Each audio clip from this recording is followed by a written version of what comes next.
کہ کس طرح سے اللہ تعالیٰ نے آسمان بنائے، کس طرح سے اللہ تعالیٰ نے زمین کو پیدا کیا، اور پھر آسمان بغیر ستونوں کے ہے، ہم اوپر اٹھا کر دیکھتے ہیں ہمیں کوئی خلل نظر نہیں آتا آسمان میں۔ اللہ تعالیٰ فرمایا کہ تم بار بار نگاہ اٹھاؤ گے اور تمہاری نگاہ ذلیل و خوار ہو کر واپس آ جائے گی، تم اللہ تعالیٰ کی تخلیق میں کوئی کمی نہیں پاؤ گے۔ تو اللہ تعالیٰ یعنی یہ سب اللہ تعالیٰ اپنی قدرت بتا کر بتانا چاہ رہا ہے کہ اے انسان تم سوچو کہ ہم نے تو ہر چیز کو ہر بہترین طریقے پر، بہترین ساخت پر پیدا کیا۔ اے انسان تم اللہ کے لیے کیسے عمل کرتے ہو؟ تم اپنے اعمال میں کوئی کجی اور کمی تو نہیں رہنے دیتے ہو؟ تم سوچو تو صحیح کہ اللہ تعالیٰ نے تخلیق کو کتنے بہتر طریقے سے، یعنی آسمان کی تخلیق کیسے کی، خود انسان کی تخلیق کیسے کی۔ تو کوئی بھی عمل قابل قبول نہیں ہوتا جب تک کہ اس میں اخلاص نہ ہو، اور یعنی زندگی کا جو مقصد ہے ہمارا ہم کو بھیجے جانے کا، احسان اور دوسرا اخلاص، کہ اس کو ہم خوبصورت طریقے سے کریں۔ اور یہ ہم اسی وقت سمجھ سکتے ہیں اس بات کی اہمیت کو کہ جب ہم یہ بات سمجھ لیں کہ دنیا میں ہم کو ہمیشہ نہیں رہنا ہے۔ ہم دنیا کے اپنے بیڈ رومس کتنے خوبصورت بناتے ہیں نا، ہم چاہتے ہیں کہ ہمارا بیڈ سب سے بہتر ہو، ہم اپنے بیڈ پر اپنی چادر پر معمولی سے شکن تک نہیں آنے دیتے ہیں۔ آپ نے دیکھا ہوگا، یہاں رہنے والے جانتے ہیں کہ جب بچے پارک سے واپس آتے ہیں یا بیچ سے واپس آتے ہیں تو ریت آ جاتی ہے ہر جگہ، تو وہ ریت اگر ذرا سی ہمارے بیڈ پر آ جائے تو ہم اس کو گوارا نہیں کرتے، ہم معمولی سے شکن برداشت نہیں کر سکتے۔ تو ہم ہر چیز دنیا میں خوبصورت چاہتے ہیں، ہمارے گھر خوبصورت ہو، ہمارا رہنے کا جو جگہ ہے ہماری رہنے کی وہ خوبصورت ہو۔ تو کہ ہم آخرت کے لیے خوبصورتی نہیں چاہیں گے، یا اپنی قبر کے لیے ہم نہیں چاہیں گے کہ وہاں پر ہمارے اعمال کی وجہ سے ہم کو ہماری قبر کشادہ ملے، ہماری قبر خوبصورت ہو، ہماری قبر آرام دہ ہو، کیونکہ وہ پہلی منزل ہے ہماری۔ تو دنیا ہمارے لیے ہمیشہ رہنے کی جگہ نہیں ہے، بلکہ ہم اس دنیا میں ایک مسافر کی طرح داخل ہوئے ہیں، لہٰذا ہمیں اسے اپنا وطن بنانے کی کوشش نہیں کرنی چاہیے۔ اصل وطن ہمارا کون سا ہے؟ آخرت۔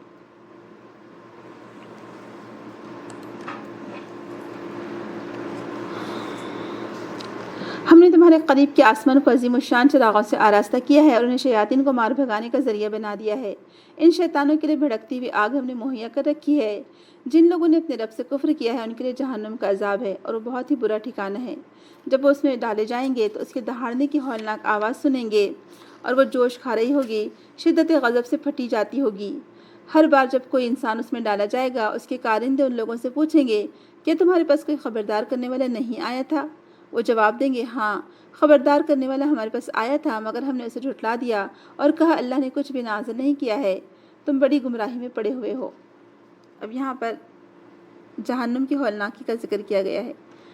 بھڑکتی ہوئی آگ میں ڈالا جائے گا اور وہ شدت غضب سے جوش کھا رہی ہوگی۔ آپ سوچیں، امیجن کریں کہ ہم تو دنیا کی آگ جہنم کی آگ سے بہت مختلف ہے۔ کہا جاتا ہے کہ جہنم کی آگ دنیا کی آگ سے کئی ہزار گنا بڑھ کر ہے، اور حدیث سے پتہ چلتا ہے کہ اللہ تعالیٰ نے جہنم کی آگ کو دہکایا یہاں تک کہ وہ پہلے سرخ ہو گئی، پھر اس کو مزید 1000 سال تک دہکایا گیا یہاں تک کہ وہ سفید ہو گئی، پھر اس کو مزید 1000 سال تک دہکایا گیا تو یہاں تک سیاہ ہو گئی، اور جہنم کی آگ دنیا کی آگ سے کئی گنا بڑھ کر ہے۔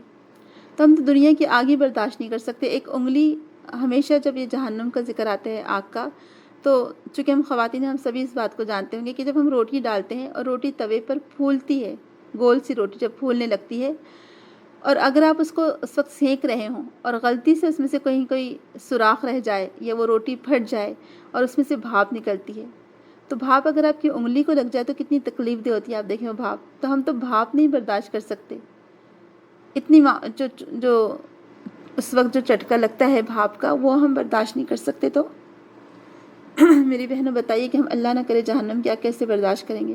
تو ہم کو ہمیشہ اللہ تعالیٰ سے دعا کرتے رہنا چاہیے کہ اللہ تعالیٰ ہم کو ربنا آتنا فی الدنیا حسنہ وفی الآخرۃ حسنہ وقنا عذاب النار، کہ اللہ تعالیٰ ہم کو جہنم کی آگ سے بچا لے۔ اصل کامیابی وہی ہے جو جہنم کی آگ سے بچا لیا گیا۔ اور وہ کہیں گے کاش ہم سنتے یہ سمجھتے تو آج اس بھڑکتی ہوئی آگ کے سزاواروں میں شامل نہ ہوتے۔ اس طرح وہ اپنے قصور کا خود اعتراف کر لیں گے، لعنت ہے ان دوزخیوں پر۔ اب یہاں پر ہم دیکھتے ہیں کہ اللہ سبحانہ وتعالیٰ فرما رہا ہے کہ اس بھڑکتی ہوئی آگ میں کیوں وہ گئے؟ کیونکہ انہوں نے سنا نہیں تھا دنیا میں۔ آپ سوچیں، امیجن کریں کہ انسان جب آخرت میں پہنچے گا اور اس وقت اس کے پاس کچھ بھی نہیں ہوگا، کوئی سہارے نہیں ہوگے، سارے سہارے کٹ جائیں گے، اس وقت کیا چیز اس کے کام آئے گی؟ صرف اور صرف اس کے نیک اور احسن اعمال کام آئیں گے۔ اور اللہ تعالیٰ نے بار بار یہ مخاطب کیا ہے۔ سورہ ملک کو کیوں روزانہ رات میں پڑھنے کے لیے کہا گیا ہے؟ کیونکہ سورہ ملک ہمیں بتاتی ہے کہ یہ دنیا ختم ہو جانے والی ہے، جہنم کی ہولناکی کو ہمارے سامنے پیش کرتی ہے، اعمال کی اہمیت کو ہمارے سامنے پیش کرتی ہے۔ اللہ تعالیٰ نے بار بار اس میں غور و فکر کی دعوت دی کہ تم آسمان کو دیکھو۔ اللہ تعالیٰ نے آسمان کو کیسے ستاروں سے خوبصورت بنا دیا، زینت دی ہے۔ وہ رب جس نے یہ ستارے بنائے، سیارے بنائے، اتنا بڑا آسمان بنایا، اے انسان تمہاری کیا حیثیت اور حقیقت ہے؟ جب یہ ستارے اور سیارے اللہ تعالیٰ کے حکم کی نافرمانی نہیں کرتے تو اے انسان تم کیسے اللہ کی نافرمانی کرتے ہو؟ اور پھر تم کیا اس آگ سے نہیں ڈرتے؟ یہاں پر اصحاب السعیر کا لفظ آیا تھا، تو یہ کون لوگ ہوں گے جنہوں نے نہ سنا نہ عقل سے کام لیا؟ یہاں سننے کو زیادہ اہمیت دی گئی ہے کہ لو کننا نسمع و نعقل ما کننا فی اصحاب السعیر، کاش ہم سنتے ہوتے اور عقل سے اگر ہم نے کام لیا ہوتا تو آج ہم یہ دوزخ والوں میں شامل نہ ہوتے۔ آپ دیکھیں اس وقت وہ افسوس اور حسرت کا شکار ہوں گے، یاس کا شکار ہوں گے۔ تو اس سے پتہ چلتا ہے کہ سننا بہت زیادہ ضروری ہے۔ یعنی قرآن کو بھی، یعنی قرآن سننے والا مزاج پیدا کرتا ہے، اور رسول اکرم صلی اللہ علیہ وسلم نے بھی قرآن لوگوں کو پڑھ کر سنایا۔ تو جب تک آپ قرآن سنیں گے نہیں، پڑھیں گے نہیں یا سنیں گے نہیں، اور اس کا مطلب ہے کہ آپ کو کہیں نہ کہیں سے کوئی نہ کوئی واعظ و نصیحت سننی پڑے گی، تو سننے والے اگر ہوں گے تو کیا ہوگا، جہنم سے بچ جائیں گے۔ اور یہاں سننے کو عقل پر ترجیح دی گئی ہے، کیونکہ پہلے سننا ہے، سننے کے بعد ہی انسان کے اندر شعور اور آگہی پیدا ہو سکتی ہے، وہ اس کی عقل کو اپیل کر سکتی ہے بات۔ تو اگر ہم سنتے ہوتے یا عقل سے کام لیے ہوتے تو آج ہم یہ جہنم میں شامل نہ ہوتے، تو اس وقت انسان افسوس کرے گا۔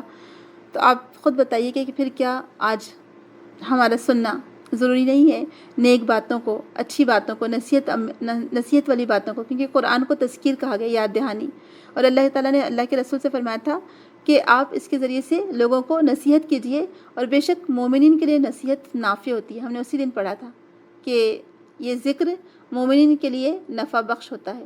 تو ہمیں کہیں نہ کہیں کوئی نہ کوئی جگہ سے اچھی باتوں کو سننا ضروری ہے، نصیحت حاصل کرنا ضروری ہے، واعظ و نصیحت حاصل کرنا ضروری ہے۔ تو عقل سے پہلے سماعت کی بات کی گئی ہے، پہلے سننا ضروری ہے، اور اسی سے انسان غور و فکر میں مبتلا ہوگا، اپنی عقل استعمال کرے گا اور اپنے اعمال کی طرف، نیک اعمال کی طرف وہ راغب ہوگا۔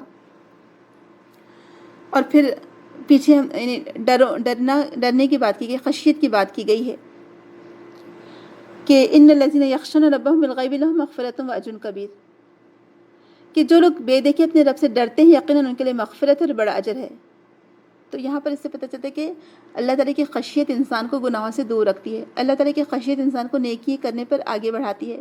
یہ اللہ تعالیٰ کی خشیت ہی ہوتی ہے کہ وہ چاہے تنہائی میں ہو، چاہے وہ سب مجمع میں ہو، چاہے وہ شادی ہال میں ہو، چاہے وہ بزنس کے معاملات میں ہوں، یا گھر میں تنہا ہو، وہ ہر معاملے میں اللہ تعالیٰ کی مرضی کو مد نظر رکھے گا۔ تو یہ خشیت انسان سے بہت سارے نیک کام کرواتی ہے۔ تو خشیت کے فائدے بتائے جا رہے ہیں کہ اللہ کی طرف سے مغفرت کی امید، اطمینان قلب، خطاؤں سے درگزر کیا جائے گا، اور نیکیوں کی طرف سفر، یعنی نیکیوں میں آگے بڑھنے کے اللہ تعالیٰ توفیق دے گا۔ آخرت کی خوشخبری ہے ایسے لوگوں کے لیے، اور اجر عظیم کا وعدہ ہے۔ آپ سوچیں کہ ایک خشیت کے کتنے سارے فائدے بتائے جا رہے ہیں۔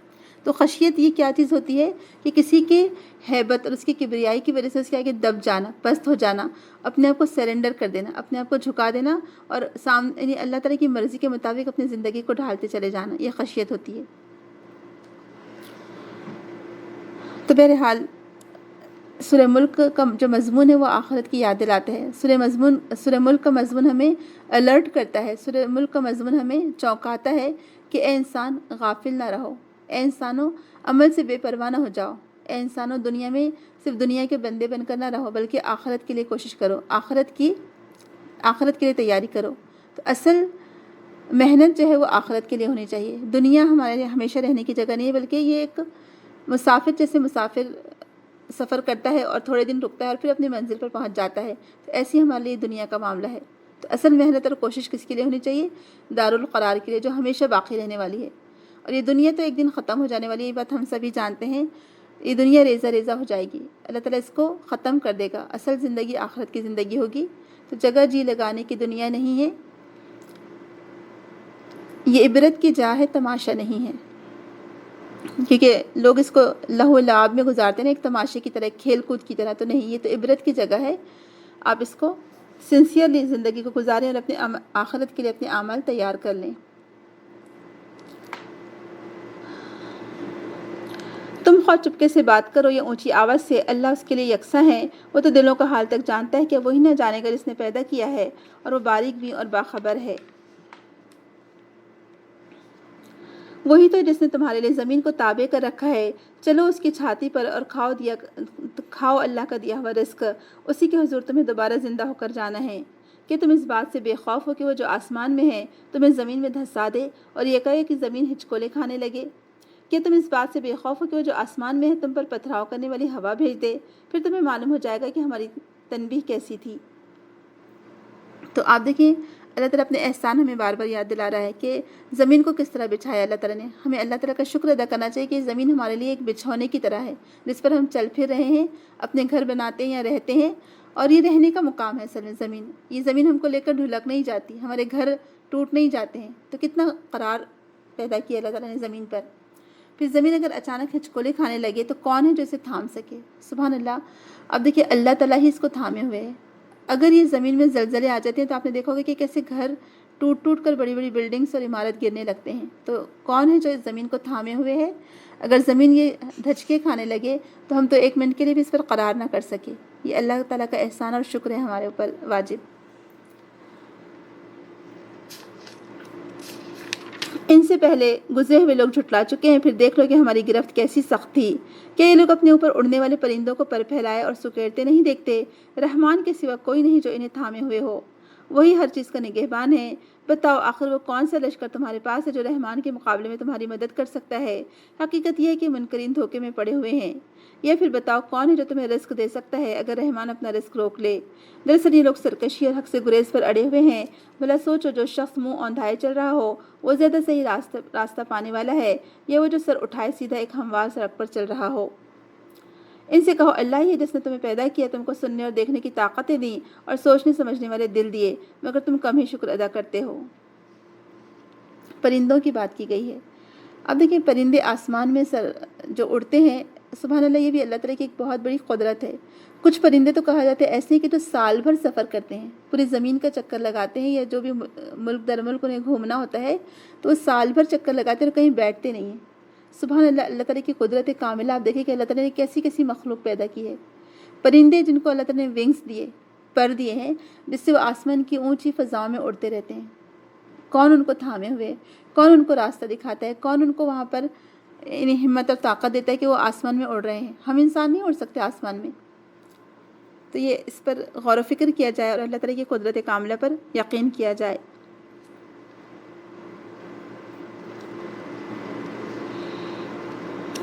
ان سے کہو اللہ ہی ہے جس نے تمہیں زمین میں پھیلایا ہے اور اسی کی طرف تم سمیٹے جانے والے ہو۔ یہ کہتے ہیں اگر تم سچے ہو تو بتاؤ یہ وعدہ کب پورا ہوگا؟ کہو اس کا علم تو اللہ کے پاس ہے، میں تو بس صاف صاف خبردار کر دینے والا ہوں۔ پھر یہ جب اس چیز کو دیکھ لیں گے قریب تو ان سب لوگوں کی چہرے بگڑ جائیں گے جنہوں نے انکار کیا ہے، اور اس وقت ان سے کہا جائے گا کہ یہی وہ چیز جس کے تم تقاضے کر رہے تھے۔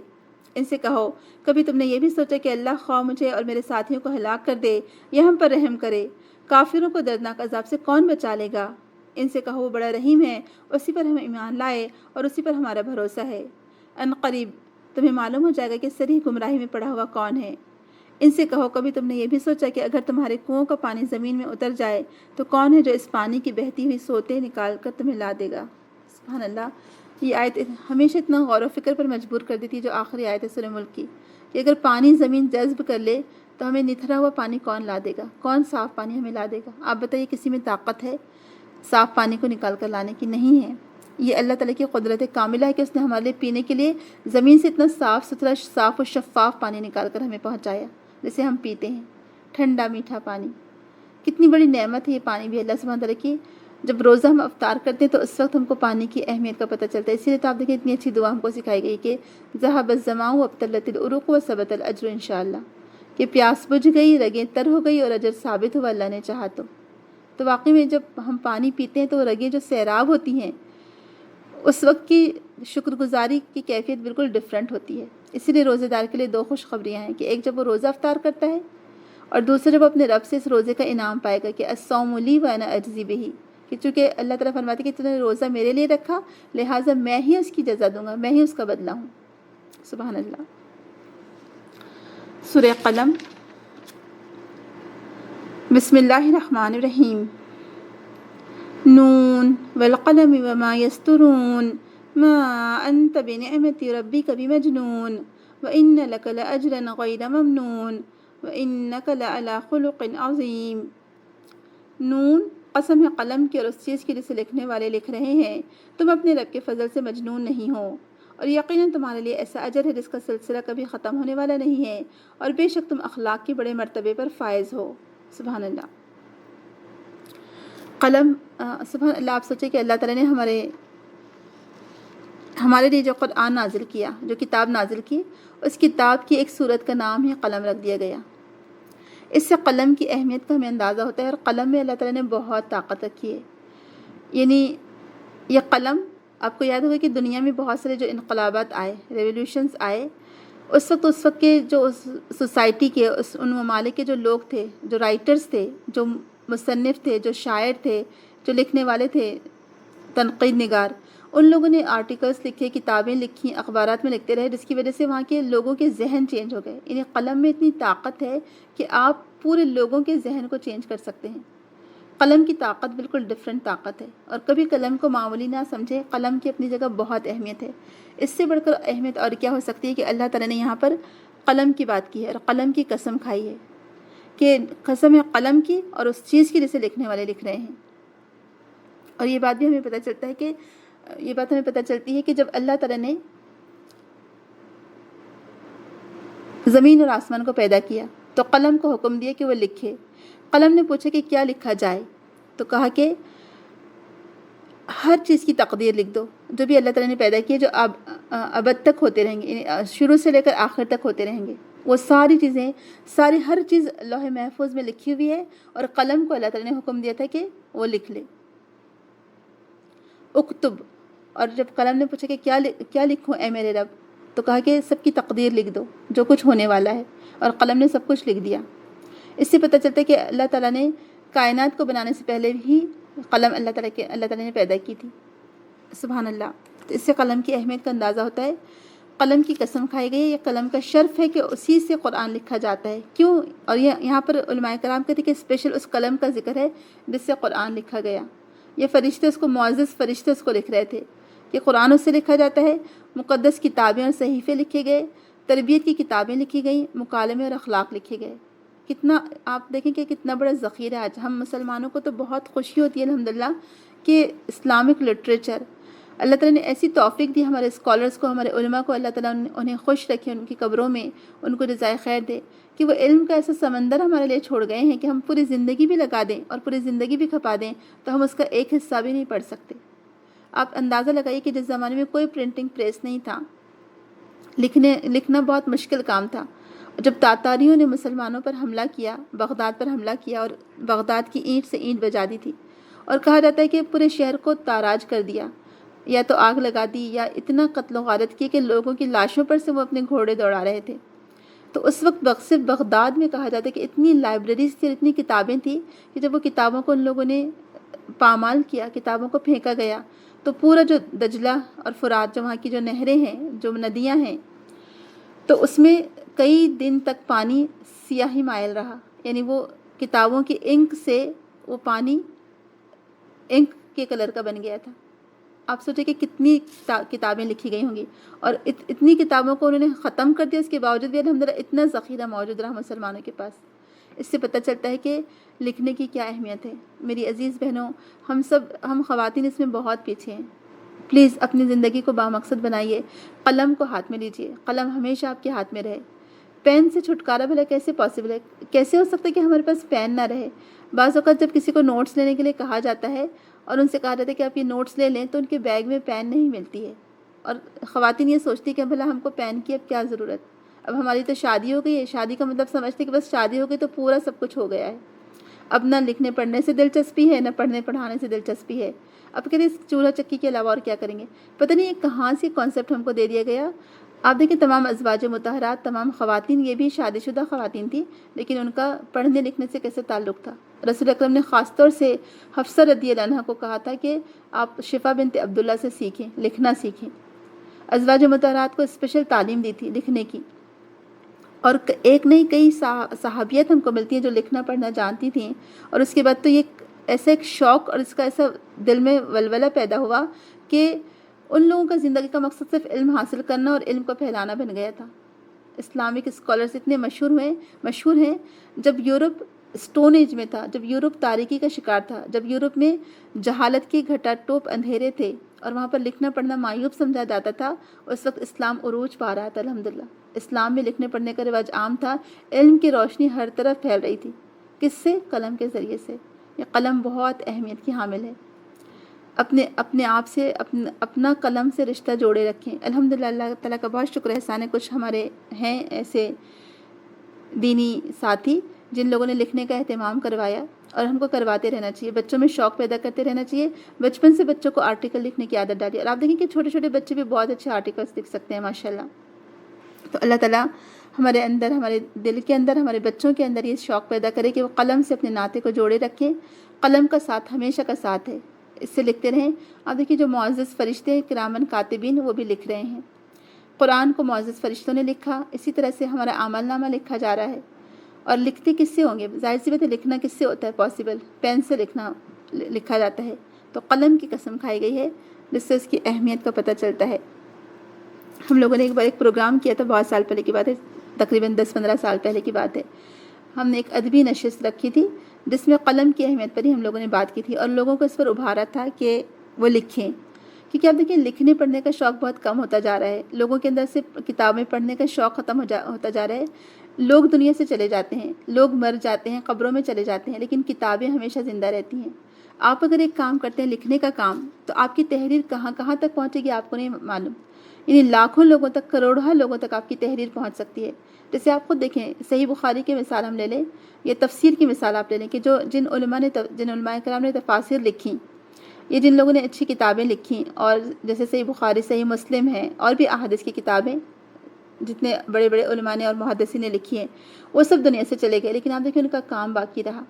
تو یہ کتابیں انسانوں کو زندہ رکھتی ہیں. محدثین کہا کرتے تھے کہ جب ہم کتابیں پڑھنے بیٹھتے ہیں، اللہ کے رسول کی احادیث پڑھتے ہیں، تو گویا کہ ہمیں ایسے لگتا ہے کہ ہم اللہ کے رسول کی مجلس میں بیٹھے ہوں. تو یہ لکھی گئی نا، قرآن بھی اور حدیث بھی، دونوں چیزیں جس کی حفاظت کی گئی ہے وہ دونوں طریقوں سے کی گئی ہے. ایک حفظ کے ذریعے سے اور دوسرا لکھنے کے ذریعے سے. تو تمام علوم لکھے گئے. اسی بنا پر اللہ کے نزدیک قلم کی بہت اہمیت ہے. آپ بھی سوچیں، اللہ تعالیٰ نے آپ کے اندر ضرور کوئی نہ کوئی صلاحیت رکھی ہے، یا آپ کے بچوں میں رکھی ہوگی صلاحیت. آپ خود لکھیں، بچوں کو لکھنے کی تعلیم دیں، ان کو ابھاریں کہ آرٹیکلس لکھیں. کیونکہ آپ دیکھیں آج میڈیا پر سارے غلط قسم کے لوگ چھائے ہوئے ہیں، دین سے بے بہرا، دین سے دور، اور دین کے دشمن ان لوگوں کے ہاتھ میں آج میڈیا ہے. تو ہم کیوں نہ پرنٹ میڈیا کے ذریعے سے یا سوشل میڈیا کے ذریعے سے لکھیں. آپ ایون آپ دیکھیں واٹس ایپ پر بھی آپ کو لکھنا پڑتا ہے میسج بھیجنے کے لیے، آپ کو فیس بک پہ لکھنا پڑتا ہے، ٹویٹر ہے، جتنے بھی آپ سوشل میڈیا کے جتنے بھی سورسز ہیں، سب پر آپ کو لکھنا ہی پڑتا ہے. تو اچھے اچھے آرٹیکلس لکھیں، اسلام کے بارے میں لکھیں، اسلام کی حقانیت کے بارے میں لکھیں، صحابہ کرام کے بارے میں لکھیں، دین اسلام کے بارے میں لکھیں، اچھے اخلاق کے بارے میں لکھیں. ہمارا دین تو سکھاتے ہی اچھے اخلاق ہمیں، الحمدللہ. تو لکھنے کی بہت اپنی جگہ اہمیت ہے. تو قرآن کو لوح محفوظ میں ثبت کیا گیا، یعنی قرآن بھی لوح محفوظ میں ثبت ہے، یعنی لکھا ہوا ہے. تمام آسمانی کتابیں لکھی ہوئی تھیں اور لکھی ہوئی ہیں اور لکھی گئیں. مجاہد رحمہ اللہ کہتے ہیں، بہت مشہور مفسر گزرے ہیں، یہ قلم سے مراد وہ قلم ہے جس سے قرآن لکھا جا رہا تھا. سبحان اللہ، کتنی معزز وہ قلم ہوگی جس سے اللہ تعالیٰ کی کتاب لکھی گئی. اس کے بعد اللہ تعالیٰ نے آپ صلی اللہ علیہ وسلم کی گواہی دی ہے آپ کے اخلاق کی، کہ آپ اخلاق کے عظیم مرتبے پر فائز ہیں. ہم سبھی جانتے ہیں کہ ہمارے رسول اکرم صلی اللہ علیہ وسلم کا اخلاق کیسا تھا. یہاں پر بتانا ناممکن ہے. اگر جیسے کہا تھا نا کس نے کہ زندگیاں بیت گئیں اور قلم ٹوٹ گئے، آپ کے اوصاف کا ایک باب بھی پورا نہ ہوا.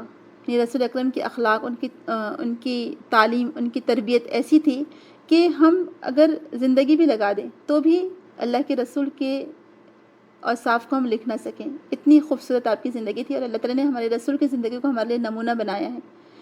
آپ کا صرف وہی والا اخلاق آپ دیکھ لیں کہ فتح مکہ کے موقع پر آپ نے دشمنوں سے بھی کہا تھا کہ انتم الطلقاء، کہ تم سب آزاد ہو.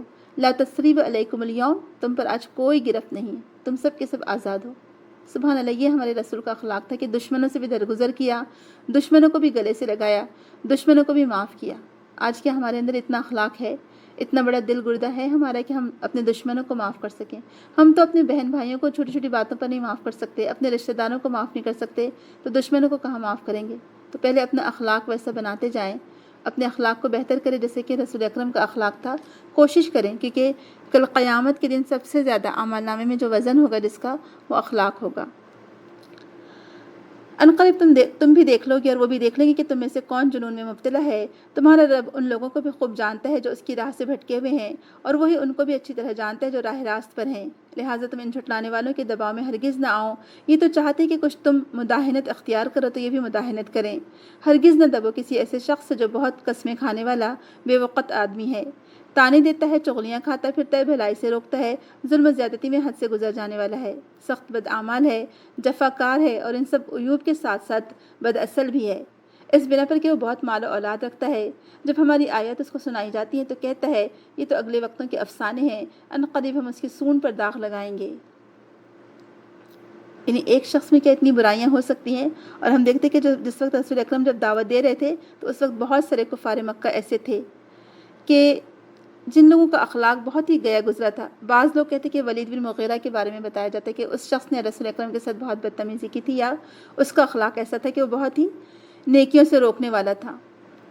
بہرحال جو بھی کوئی رہا ہو، اس سے پتہ چلتا ہے کہ اچھا اخلاق اللہ تعالیٰ کے نزدیک پسندیدہ ہے اور برے اخلاق کو اللہ تعالیٰ ناپسند کرتا ہے. اور پھر اگر وہ کافر بھی ہو تو اس کے لیے پھر جہنم اس کا ٹھکانہ ہوگا. اور یہاں پر جو بات بتائی گئی کہ مداہنت کا لفظ آیا آیت نمبر 9 میں. مداہنت کیا ہوتی ہے کہ اگر تم یعنی اسلام کی دعوت دیتے دیتے اگر تم سامنے والوں سے کچھ باتوں پر کمپرومائز کر لو تو وہ تو پھر تم کو پورے کا پورا کھینچ لیں گے اپنی طرف. یعنی اگر ہم کہتے ہیں کہ تم نے ایک انگلی پکڑائی تھی وہ تمہارا پورا ہاتھ لے لیں گے. تو مداہنت سے بالکل روکا گیا ہے. ان لوگوں نے آفر کی تھی کہ ایسا کرتے ہیں کہ 1 سال آپ ہمارے بتوں کی پوجا کریے اور 1 سال ہم آپ کے رب کی عبادت کر لیں گے. تب اللہ تعالیٰ نے کیا فرمایا کہ نہیں، یہ کمپرومائز کسی بھی حال میں ہو ہی نہیں سکتا. تو اسی کو مداہنت کہتے ہیں کہ ٹھیک ہے ہم تمہارا کرسمس منا لیتے ہیں اور تم بھی ہماری عید منا لینا. ہو ہی نہیں سکتا ایسا کہ آپ تو بھلے ہی کرسمس منا لیں گے لیکن وہ آپ کی عید نہیں منائیں گے. تو لہٰذا مداہنت نہ برتو، تم تھوڑی سی نرمی نہ اختیار کرو ورنہ وہ کیا کریں گے، تم کو تمہارے دین پر کمپرومائز کرنا ہمیشہ یہی سبق دیتے رہیں گے. اور آج یہی حال ہے کہ آج پوری دنیا میں آپ نے دیکھا ہوگا کہ مسلمان اپنی چیزوں کو چھوڑتے چلے جا رہے ہیں اور غیروں کی چیزیں اپناتے چلے جا رہے ہیں. تو ان آیت میں اس شخص کا اصل میں ذکر کیا گیا ہے، اس کے اخلاق رذیلہ کا، جس کی وجہ سے معاشرے میں انتشار اور خرابی پیدا ہوتی ہے. اگر اس کردار کے لوگ معاشرے میں پیدا ہو جائیں کہ بہت ہی خود غرض قسم کے لوگ، دوسروں کو برائی پر اکسانے والے اور بھلائی سے روکنے والے لوگ اگر پیدا ہو جائیں تو آپ دیکھیں معاشرہ کس طرح انتشار کا شکار ہو جائے گا. اب یہاں بہت ہی اچھی سٹوری بیان کی گئی ہے. ہمارے پاس موقع نہیں ورنہ اس پر بہت ڈسکس کیا جا سکتا تھا. بہت ہی اچھے پوائنٹس اس میں سے ہمارے سبق سیکھنے کے لیے مل سکتے ہیں ہم کو. ایک باغ والے کا واقعہ بتایا جا رہا ہے. دوسری بات یہاں پر ہم دیکھتے ہیں کہ یہ قرآن کریم کی سب سے پہلی سٹوری ہے، یعنی جو قرآن کی آیت ہے، کیونکہ سورہ قلم کہا جاتا ہے کہ سیکنڈ وہی ہے، یہ تھرڈ وہی ہے. یعنی پہلے سورہ الگ کی ابتدائی 5 آیت نازل ہوئی، اس کے بعد سورہ مدثر یا مزمل اور سورہ قلم نازل ہوئی ہے. تو یعنی بالکل شروع کی سٹوری ہے قرآن کریم کی، اور اس میں اللہ تعالیٰ نے ہمارے لیے بہت سارے اسباق پوشیدہ رکھے ہیں. غالباً اہل القرآن والا جو ہمارا سیشن تھا لاسٹ 2 سال پہلے جو ہم لوگوں نے کروایا تھا، اس میں یہ سٹوری موجود ہے. اگر کوئی سننا چاہے تو سن سکتا ہے، اس میں ڈیٹیل سن سکتا ہے. ہم نے اہل مکہ کو اسی طرح آزمائش میں ڈالا ہے جس طرح ایک باغ کے مالکوں کو آزمائش میں ڈالا تھا. جب انہوں نے قسم کھائی کہ صبح سویرے ضرور اپنے باغ کے پھل توڑیں گے اور وہ کوئی استثنا نہیں کر رہے تھے. رات کو وہ سوئے پڑے تھے کہ تمہارے رب کی طرف سے ایک بلا اس پر باغ پر پھر گئی اور اس کا ایسا حال ہو گیا جیسے کٹی ہوئی فصل ہو. صبح ان لوگوں نے ایک دوسرے کو پکارا کہ اگر پھل توڑنے ہیں تو سویرے سویرے اپنی کھیتی کی طرف نکل چلو. چنانچہ وہ چل پڑے اور آپس میں چپکے چپکے کہتے جاتے تھے کہ آج کوئی مسکین تمہارے پاس باغ میں نہ آنے پائے. وہ کچھ نہ دینے کا فیصلہ کیے ہوئے صبح سویرے جلدی اس طرح وہاں گئے جیسے کہ وہ پھل توڑنے پر پوری طرح قادر ہیں. مگر جب باغ کو دیکھا تو کہنے لگے ہم راستہ بھول گئے ہیں، نہیں بلکہ ہم محروم رہ گئے ہیں. ان میں جو سب سے بہتر آدمی تھا اس نے کہا میں نے تم سے کہا نہ تھا کہ تم تسبیح کیوں نہیں کرتے. وہ پکار اٹھے پاک ہے ہمارا رب، واقعی ہم گنہگار تھے. پھر ان میں سے ہر ایک دوسرے کو ملامت کرنے لگا. آخر کو انہوں نے کہا کہ افسوس ہمارے حال پر، بے شک ہم سرکش ہو گئے تھے. بعید نہیں کہ ہمارا رب ہمیں بدلے میں اس سے بہتر باغ عطا فرمائے گا. ہم اپنے رب کی طرف رجوع کرتے ہیں. ایسا ہوتا ہے عذاب، اور آخرت کا عذاب اس سے بھی بڑا ہے. کاش وہ لوگ اس کو جانتے ہوتے، یہ لوگ اس کو جانتے ہوتے. تو یہاں پر اللہ تعالیٰ فرما رہے ہیں کہ ہم اہل مکہ کو بھی اسی طرح آزما رہے ہیں جس طرح ہم نے اس باغ والوں کو یا باغ کے مالکوں کو آزمائش میں ڈالا تھا۔ تو قرآن کریم کی یہ پہلی سٹوری ہے۔ باغ والوں واقعے میں ہمارے بہت سبق ہے۔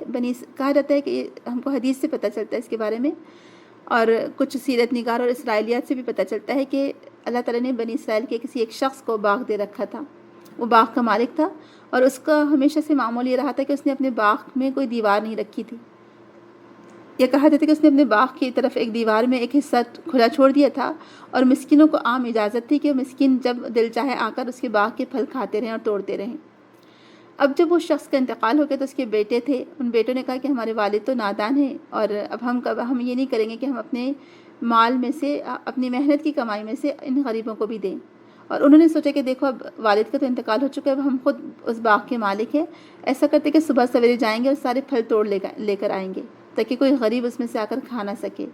اب وہ کچھ اور پلان کرے تھے، ادھر اللہ تعالیٰ کی پلاننگ کچھ اور تھی۔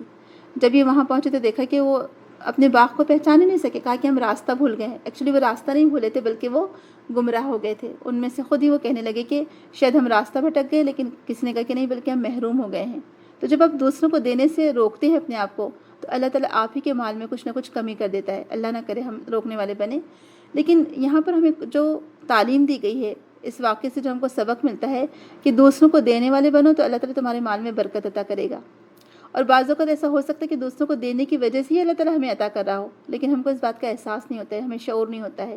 تو جو ان بیٹوں کا جو باپ تھا، جب تک وہ دیتا رہا، آپ دیکھیں اس کی کھیتی سلامت رہی، اس کا باغ سلامت رہا، لیکن اس کے بیٹوں نے جیسے ہی ڈیسائیڈ کیا کہ وہ دینے سے روک دیں گے اپنے آپ کو، تو آپ دیکھیں کہ ان کے باغ پر پالا پڑ گیا اور پھر انہوں نے افسوس کیا۔ لیکن یہاں پر ایک اور بات قابل غور ہے کہ ان لوگوں نے اپنی غلطی کو تسلیم کر لیا اور اللہ تعالیٰ کے آگے توبہ کی، اور اللہ تعالیٰ سے امید رکھی کہ اللہ تعالیٰ ان کو اس سے بہتر باغ عطا کر دے گا۔ اس سے پتہ چلتا ہے کہ توبہ اور استغفار کے فائدے بہت زیادہ ہیں۔ اگر آپ اپنی غلطی پر شرمندہ اور نادم ہیں تو اللہ تعالیٰ آپ کو اس سے زیادہ نواز سکتا ہے۔ تو بہرحال ہمارے لیے اس میں بہت سارے سبق موجود ہیں۔ تو جب انہوں نے لوگوں کو خیر سے روکنا چاہا تو اللہ تعالیٰ نے ان کو ہی خیر سے روک دیا۔ تو اس میں ہمیشہ اپنے مال میں مسکینوں کا حصہ رکھیں۔ ہمارے مال میں ہر سائل اور محروم کا حق موجود ہے، ہمیں اس بات کا احساس نہیں ہوتا۔ ہم سوچتے ہیں کہ ہمارا مال ہے، صرف ہم ہی خرچ کریں گے اس کو، تو یہ چیز مناسب نہیں ہے، بلکہ اس کو لوگوں کے لیے خرچ کرتے رہیں، لوگوں کو بھی دیں۔ اور اللہ تعالیٰ نے ہمارے مال میں ہر سائل اور محروم کا حصہ رکھا ہے۔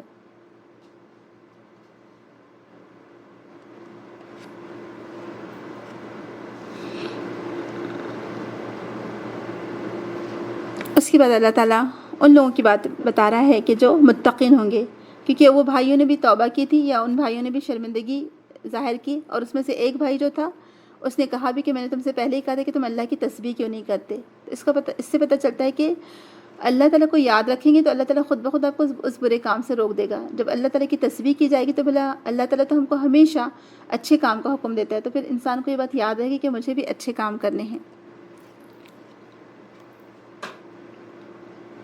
یقیناً متقین لوگوں کے لیے ان کے رب کی ہاں نعمت بھری جنتیں ہیں۔ کیا ہم فرما برداروں کا حال مجرموں کا سا کر دیں؟ تم لوگوں کو کیا ہو گیا ہے؟ تم کیسے حکم لگاتے ہو؟ کہ تمہارے پاس کوئی کتاب ہے جس میں تم یہ پڑھتے ہو کہ تمہارے لیے ضرور وہاں وہی کچھ ہے جو تم نے اپنے لیے پسند کیا ہے، یا پھر کہ تمہارے لیے روز قیامت تک ہم پر کچھ عہد و پیمان ثابت ہیں کہ تمہیں وہی کچھ ملے گا جس کا تم حکم لگاؤ؟ ان سے پوچھو تم میں سے کون اس کا ضامن ہے، یا پھر ان کے ٹھہرائے ہوئے کچھ شریک ہیں جنہوں نے اس کا ذمہ لیا ہو؟ یہ بات ہے تو لائیں اپنے شریکوں کو اگر یہ سچے ہیں۔ اصل میں وہ لوگ سمجھتے تھے، یہود و نصارہ کا بھی یہی حال تھا اور کفار مکہ کا بھی یہی حال تھا، وہ سمجھتے تھے کہ یہ شریک ہیں جو اللہ تعالیٰ کے پاس ہماری سفارش کر دیں گے اور ہمارا کام نکل جائے گا وہاں پر۔ تو اللہ تعالیٰ فرما رہے کہ تم جو یہ اچھی امیدیں رکھے ہوئے ہو، تو کیا تم نے اللہ تعالیٰ سے کوئی عہد لے رکھا ہے کہ اللہ تعالیٰ آخرت میں بھی تمہارے ساتھ کچھ اچھا ہی کرے گا؟ ایسے ہو نہیں سکتا۔ جو نیک عمل کر کے آئے گا، نیک عمل لے کر آئے گا، ان کے ساتھ اچھا ہوگا، اور جو برے عمل کرے گا اس کو اسی کا بدلہ دیا جائے گا۔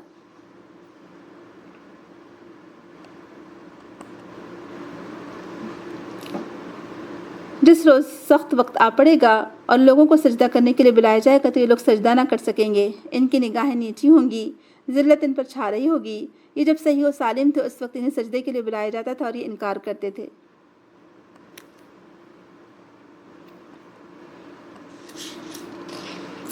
تو یہاں پر جو لوگوں نے دنیا میں سجدہ نہیں کیا تھا، آخرت میں بھی ان کی پیٹھ تختہ ہو جائے گی اور وہ سجدہ نہیں کر سکیں گے۔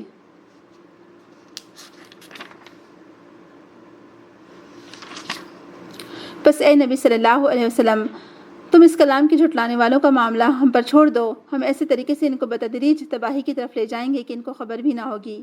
ہم ان کی رسی دراز کر رہے ہیں اور ہماری چال بڑی زبردست ہے۔ کیا تم ان سے کوئی اجر طلب کر رہے ہو کہ اس چٹی کے بوجھ تلے دبے جا رہے ہوں؟ کیا ان کے پاس غیب کا علم ہے جسے یہ لکھ رہے ہوں؟ پس اپنے رب کا فیصلہ صادر ہونے تک صبر کرو اور مچھلی والے یونس علیہ السلام کی طرح نہ ہو جاؤ جب اس نے پکارا تھا اور وہ غم سے بھرا ہوا تھا۔ اگر اس کے رب کی مہربانی اس کے شامل حال نہ ہوتی تو وہ مذموم ہو کر چٹیل میدان میں پھینک دیا جاتا۔ آخر کار اس کے رب نے اسے برگزیدہ فرما لیا اور اسے صالح بندوں میں شامل فرما لیا۔ جب یہ کافر لوگ کلام نصیحت سنتے ہیں یعنی قرآن، تو تمہیں ایسی نظروں سے دیکھتے ہیں کہ گویا تمہارے قدم اکھاڑ دیں گے اور کہتے کہ ضرور دیوانہ ہے، حالانکہ تو سارے جہان والوں کے لیے ایک نصیحت ہے۔ یعنی قرآن سے ان کو خاص بیر تھا، تو اسی وجہ سے اللہ تعالیٰ نے فرمایا کہ وہ آپ کو ایسے دیکھتے گویا کہ آپ کو اپنی جگہ سے اکھاڑ دیں گے، یعنی ان کو قرآن سننا اچھا نہیں لگتا تھا۔ سورہ حاقہ۔ بسم اللہ الرحمن الرحیم۔ الحاقہ ما الحاقہ وما ادراک ما الحاقہ کذبت ثمود وعاد بالقاریہ فاما ثمود فاہلکوا بالطاغیہ۔ ہونی شدنی، کیا ہے وہ ہونی شدنی، اور تم کیا جانو کہ کیا ہے وہ ہونی شدنی؟ یعنی وہ واقعہ کیا ہے، وہ واقعہ، اور تم کیا جانو کہ وہ کیا ہے وہ واقعہ۔ 3 دفعہ اس بات کو کہہ کر اس کی اہمیت کا اندازہ دلایا جا رہا ہے کہ وہ چیز یعنی اتنی خطرناک ہے، وہ چیز جسے تم عام سمجھے، جسے تم معمولی سمجھے ہو، وہ اس قدر خطرناک زلزلہ ہے، قیامت کا جھٹکا ہے، یہ ایسا واقعہ ہے جسے تم جھٹلا رہے ہو، جبکہ وہ ہو کر رہنا ہے اور وہ ہو کر رہے گا۔ سمود اور عاد نے اس اچانک ٹوٹ پڑنے والی آفت کو جھٹلایا تو سمود ایک سخت حادثے سے ہلاک کیے گئے اور عاد ایک بڑی شدید طوفانی آندھی سے تباہ کر دیے گئے۔ اللہ تعالیٰ نے اس کو مسلسل 7 رات اور 8 دن ان پر مسلط رکھا۔ تم وہاں ہوتے تو دیکھتے کہ وہاں اس طرح پچھڑے پڑے ہیں جیسے وہ کھجور کے بوسیدہ تنے ہوں۔ اب کیا ان میں سے کوئی تمہیں باقی بچا نظر آتا ہے؟ اور اسی خطائے عظیم کا ارتکاب فرعون اور اس سے پہلے ان کے لوگوں نے اور تلپٹ ہو جانے والی بستیوں نے کیا۔ ان سب نے اپنے رب کے رسول کی بات نہ مانی تو اس نے ان کو بڑی سختی کے ساتھ پکڑا۔ جب پانی کا طوفان حد سے گزر گیا تو ہم نے تم کو کشتی میں سوار کر دیا تھا تاکہ اس واقعے کو تمہارے لیے ایک سبق آموز یادگار بنا دیں، اور یاد رکھنے والے کان اس کی یاد محفوظ رکھیں۔ تمام قوموں کے واقعات ہم پیچھے ڈیٹیل میں پڑھ چکے ہیں۔ پھر جب ایک دفعہ سور میں پھونک مار دی جائے گی اور زمین اور پہاڑوں کو اٹھا کر ایک ہی چوٹ میں ریزہ ریزہ کر دیا جائے گا، اس روز وہ ہونے والا واقعہ پیش ہوگا۔ اس دن آسمان پھٹے گا اور اس کی بندش ڈھیلی پڑ جائے گی، فرشتے اس کے اطراف و جوانب میں ہوں گے اور 8 فرشتے اس روز تیرے رب کا عرش اپنے اوپر اٹھائے ہوئے ہوں گے۔ وہ دن ہوگا جب تم لوگ پیش کیے جاؤ گے، تمہارا کوئی راز بھی چھپا نہ رہ سکے گا۔ سبحان اللہ۔ اللہ تعالیٰ کا عرش کیسے ہے اور کیا ہے، ہم اس کی کیفیت کو تو نہیں جانتے، لیکن اللہ تعالیٰ کا عرش جو سب سے بہتر، سب سے خوبصورت ہے، سب آسمانوں سے اوپر ہے، اور اس کا عرش 8 فرشتے اٹھائے ہوں گے۔ کیا وہ فرشتوں کی یعنی ان کا اعزاز آپ دیکھ لیں، کیسے وہ مقرب فرشتے ہوں گے اور کتنے وہ طاقتور ہوں گے، اللہ کے فرشتے جو اللہ کا عرش اٹھائے ہوئے ہوں گے۔ اس وقت جس کا نام اعمال اس کے سیدھے ہاتھ میں دیا جائے گا، وہ کہے گا، لو دیکھو، پڑھو میرا نام اعمال، میں سمجھتا تھا کہ مجھے ضرور اپنا حساب ملنے والا ہے۔ سبحان اللہ، کیسا وہ شخص ہوگا، یعنی کتنا مطمئن وہ شخص ہوگا، کیونکہ اس نے دنیا میں اپنی آخرت کے لیے کوشش کی ہوگی، جدوجہد کی ہوگی۔ تو وہ کہے گا کہ لو دیکھو، پڑھو میرا نام اعمال، میں سمجھتا تھا کہ مجھے ضرور اپنا حساب ملنے والا ہے۔ پس وہ دل پسند عیش میں ہوگا، عالی مقام جنت میں، جس کے پھلوں کے گچھے جھکے پڑ رہے ہوں گے۔ ایسے لوگوں سے کہا جائے گا، مزے سے کھاؤ اور پیو اپنے ان اعمال کے بدلے جو تم نے گزرے ہوئے دنوں میں کیے ہیں۔ یہ بہت ہی امپورٹنٹ آیت ہے، یقین جانیے اگر یہ آیت کو ہم اچھی طرح سمجھ گئے تو ہماری زندگی بالکل مختلف ہو جائے، ہم کو ہماری زندگی کا مقصد سمجھ میں آ جائے کہ وہ کہیں گے کہ کلوا واشربوا ہنیئا بما اسلفتم فی الایام الخالیہ، کہ یہ تمہیں جو انعامات دیے جا رہے ہیں جنت میں، یہ جو تمہیں اللہ تعالیٰ کی طرف سے بخشا جا رہا ہے سب کچھ، یہ اس وجہ سے ہے کہ تم نے جو ایام الخالیہ، جو تم نے اعمال کیے تھے اپنے ان خالی دنوں میں، دنیا کے دنوں میں، اس سے پتہ چلتا ہے کہ دنیا میں جو ہم کو دن دیے گئے ہیں یہ اعمال کے لیے دیے گئے ہیں۔ تو سبحان اللہ، جس کا نام عمل اس کے دائیں ہاتھ میں دیا جائے گا، وہ خوشی خوشی سب سے کہے گا کہ پڑھو میرا اعمال نامہ۔ کتنی خوشی ہوگی نا، جب اچھا رزلٹ ہوتا ہے تو سب کو بتانے کو دل چاہتا ہے۔ تو کون سے عمل صالح اس نے کیے ہوگی دنیا میں؟ نماز، روزہ، حج، زکوٰۃ، اللہ تعالیٰ کی مخلوق کے ساتھ حسن سلوک، اللہ تعالیٰ کا ذکر، اس کی طرف رجوع کرنا، یعنی بار بار پلٹنا، برائیوں کو ترک کرنا، یہی عمل ہوں گے جو جنت میں داخل ہونے کا سبب بنیں گے۔ ہمیں سے کون ہے جو یہ عمل انجام دیتا ہے؟ اور کیوں وہ خوش ہوگا؟ کیونکہ اس کو رب سے ملاقات کا یقین تھا، اسے یہ بھی احساس تھا کہ اس کا حساب کتاب لیا جائے گا، لہٰذا اس نے سوچ سمجھ کر زندگی گزاری تھی، پھونک پھونک کر قدم رکھا تھا دنیا میں، ایک ایک قدم پھونک پھونک کر رکھا، لاپرواہی سے اجتناب کیا۔ آپ دیکھیں جو ایسا شخص ہوگا جو کانشیسلی زندگی گزارے گا دنیا میں، ظاہر سی بات ہے وہی آخرت میں کامیاب ہوگا، کیونکہ وہ ہر قدم پر یہ دیکھے گا کہ میرا رب مجھ سے راضی ہوتا ہے یا ناراض ہوتا ہے۔ جب اس کو پتہ چلے گا کہ میرا رب ناراض ہوتا ہے تو اس راستے سے قدم ہٹا لے گا، تو ایسا شخص وہاں پر کامیاب ہوگا۔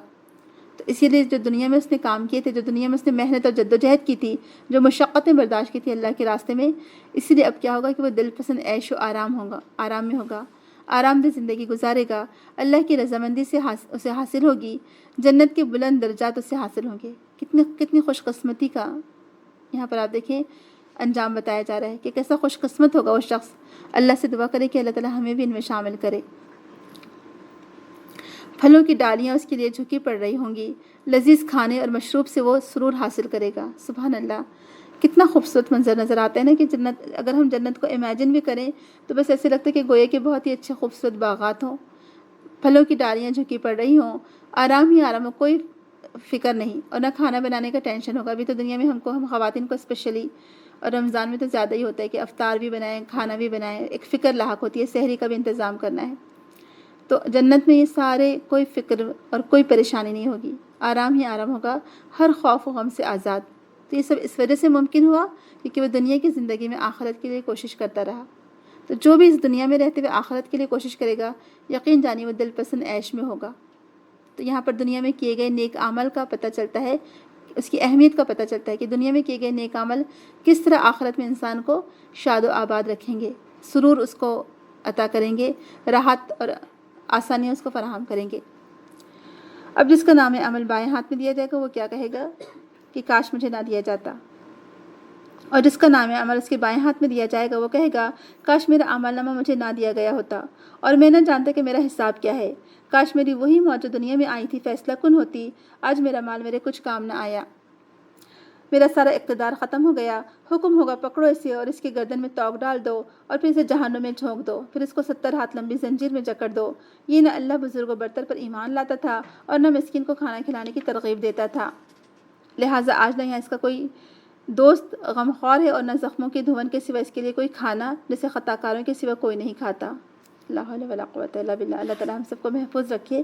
آپ دیکھیں کیا نہیں کرتا تھا وہ، جب اس سے پوچھا جائے گا جہنم میں ڈالنے کے بعد، جب جہنم کے داروغہ اس سے پوچھے گا کہ کیوں تم جہنم میں ڈالے گئے، کہ تمہارے پاس کوئی آیا نہیں تھا سمجھانے والا، نصیحت کرنے والا، تو کہیں گا کہ آیا تھا لیکن ہم نے کیا کیا، اس کی بات نہ مانی اور ہم نماز پڑھنے والوں میں سے نہ تھے اور مسکین کو کھانا نہیں کھلاتے تھے، نہ ترغیب دیتے تھے مسکین کو کھانا کھلانے کی۔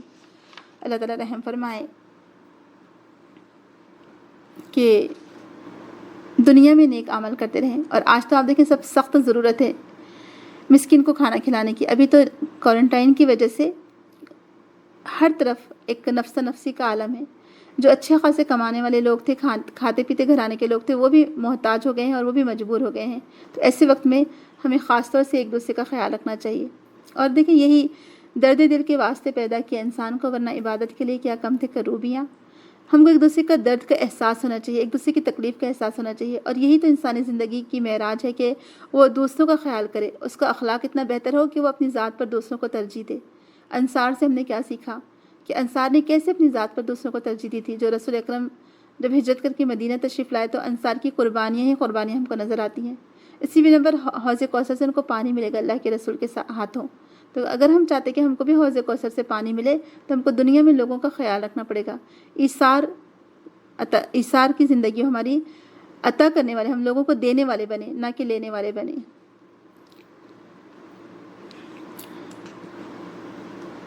بس نہیں، میں قسم کھاتا ہوں ان چیزوں کی بھی جو تم دیکھتے ہو اور ان کی بھی جنہیں تم نہیں دیکھتے۔ یہ ایک رسول کریم کا قول ہے، کسی شاعر کا قول نہیں ہے، تم لوگ کم ہی ایمان لاتے ہو، اور نہ یہ کسی کاہن کا قول ہے، تم لوگ کم ہی غور کرتے ہو، یہ رب العالمین کی طرف سے نازل ہوا ہے۔ اور اگر اس نبی نے خود گھڑ کر کوئی بات ہماری طرف منسوب کی ہوتی تو ہم اس کا دایاں ہاتھ پکڑ لیتے، اور اس کی رگے گردن کاٹ ڈالتے، پھر تم میں سے کوئی ہمیں اس کام سے روکنے والا نہ ہوتا۔ در حقیقت یہ پرہیزگاروں کے لیے ایک نصیحت ہے، اور ہم جانتے ہیں کہ تم میں سے کچھ لوگ جھٹلانے والے ہیں۔ ایسے کافروں کے لیے یقیناً یہ موجب حسرت ہے، اور یہ بالکل یقینی حق ہے۔ پس اے نبی صلی اللہ علیہ وسلم، اپنے رب عظیم کے نام کی تسبیح کرو۔ قرآن کی بات کی گئی ہے۔ یہ قرآن نہایت ہی معزز فرشتے لے کر اترے ہیں۔ نہ یہ قرآن شاعری ہے، نہ ہی کسی کاہن کا قول ہے، کیونکہ وہ لوگ اس پر اعتراضات کرتے تھے۔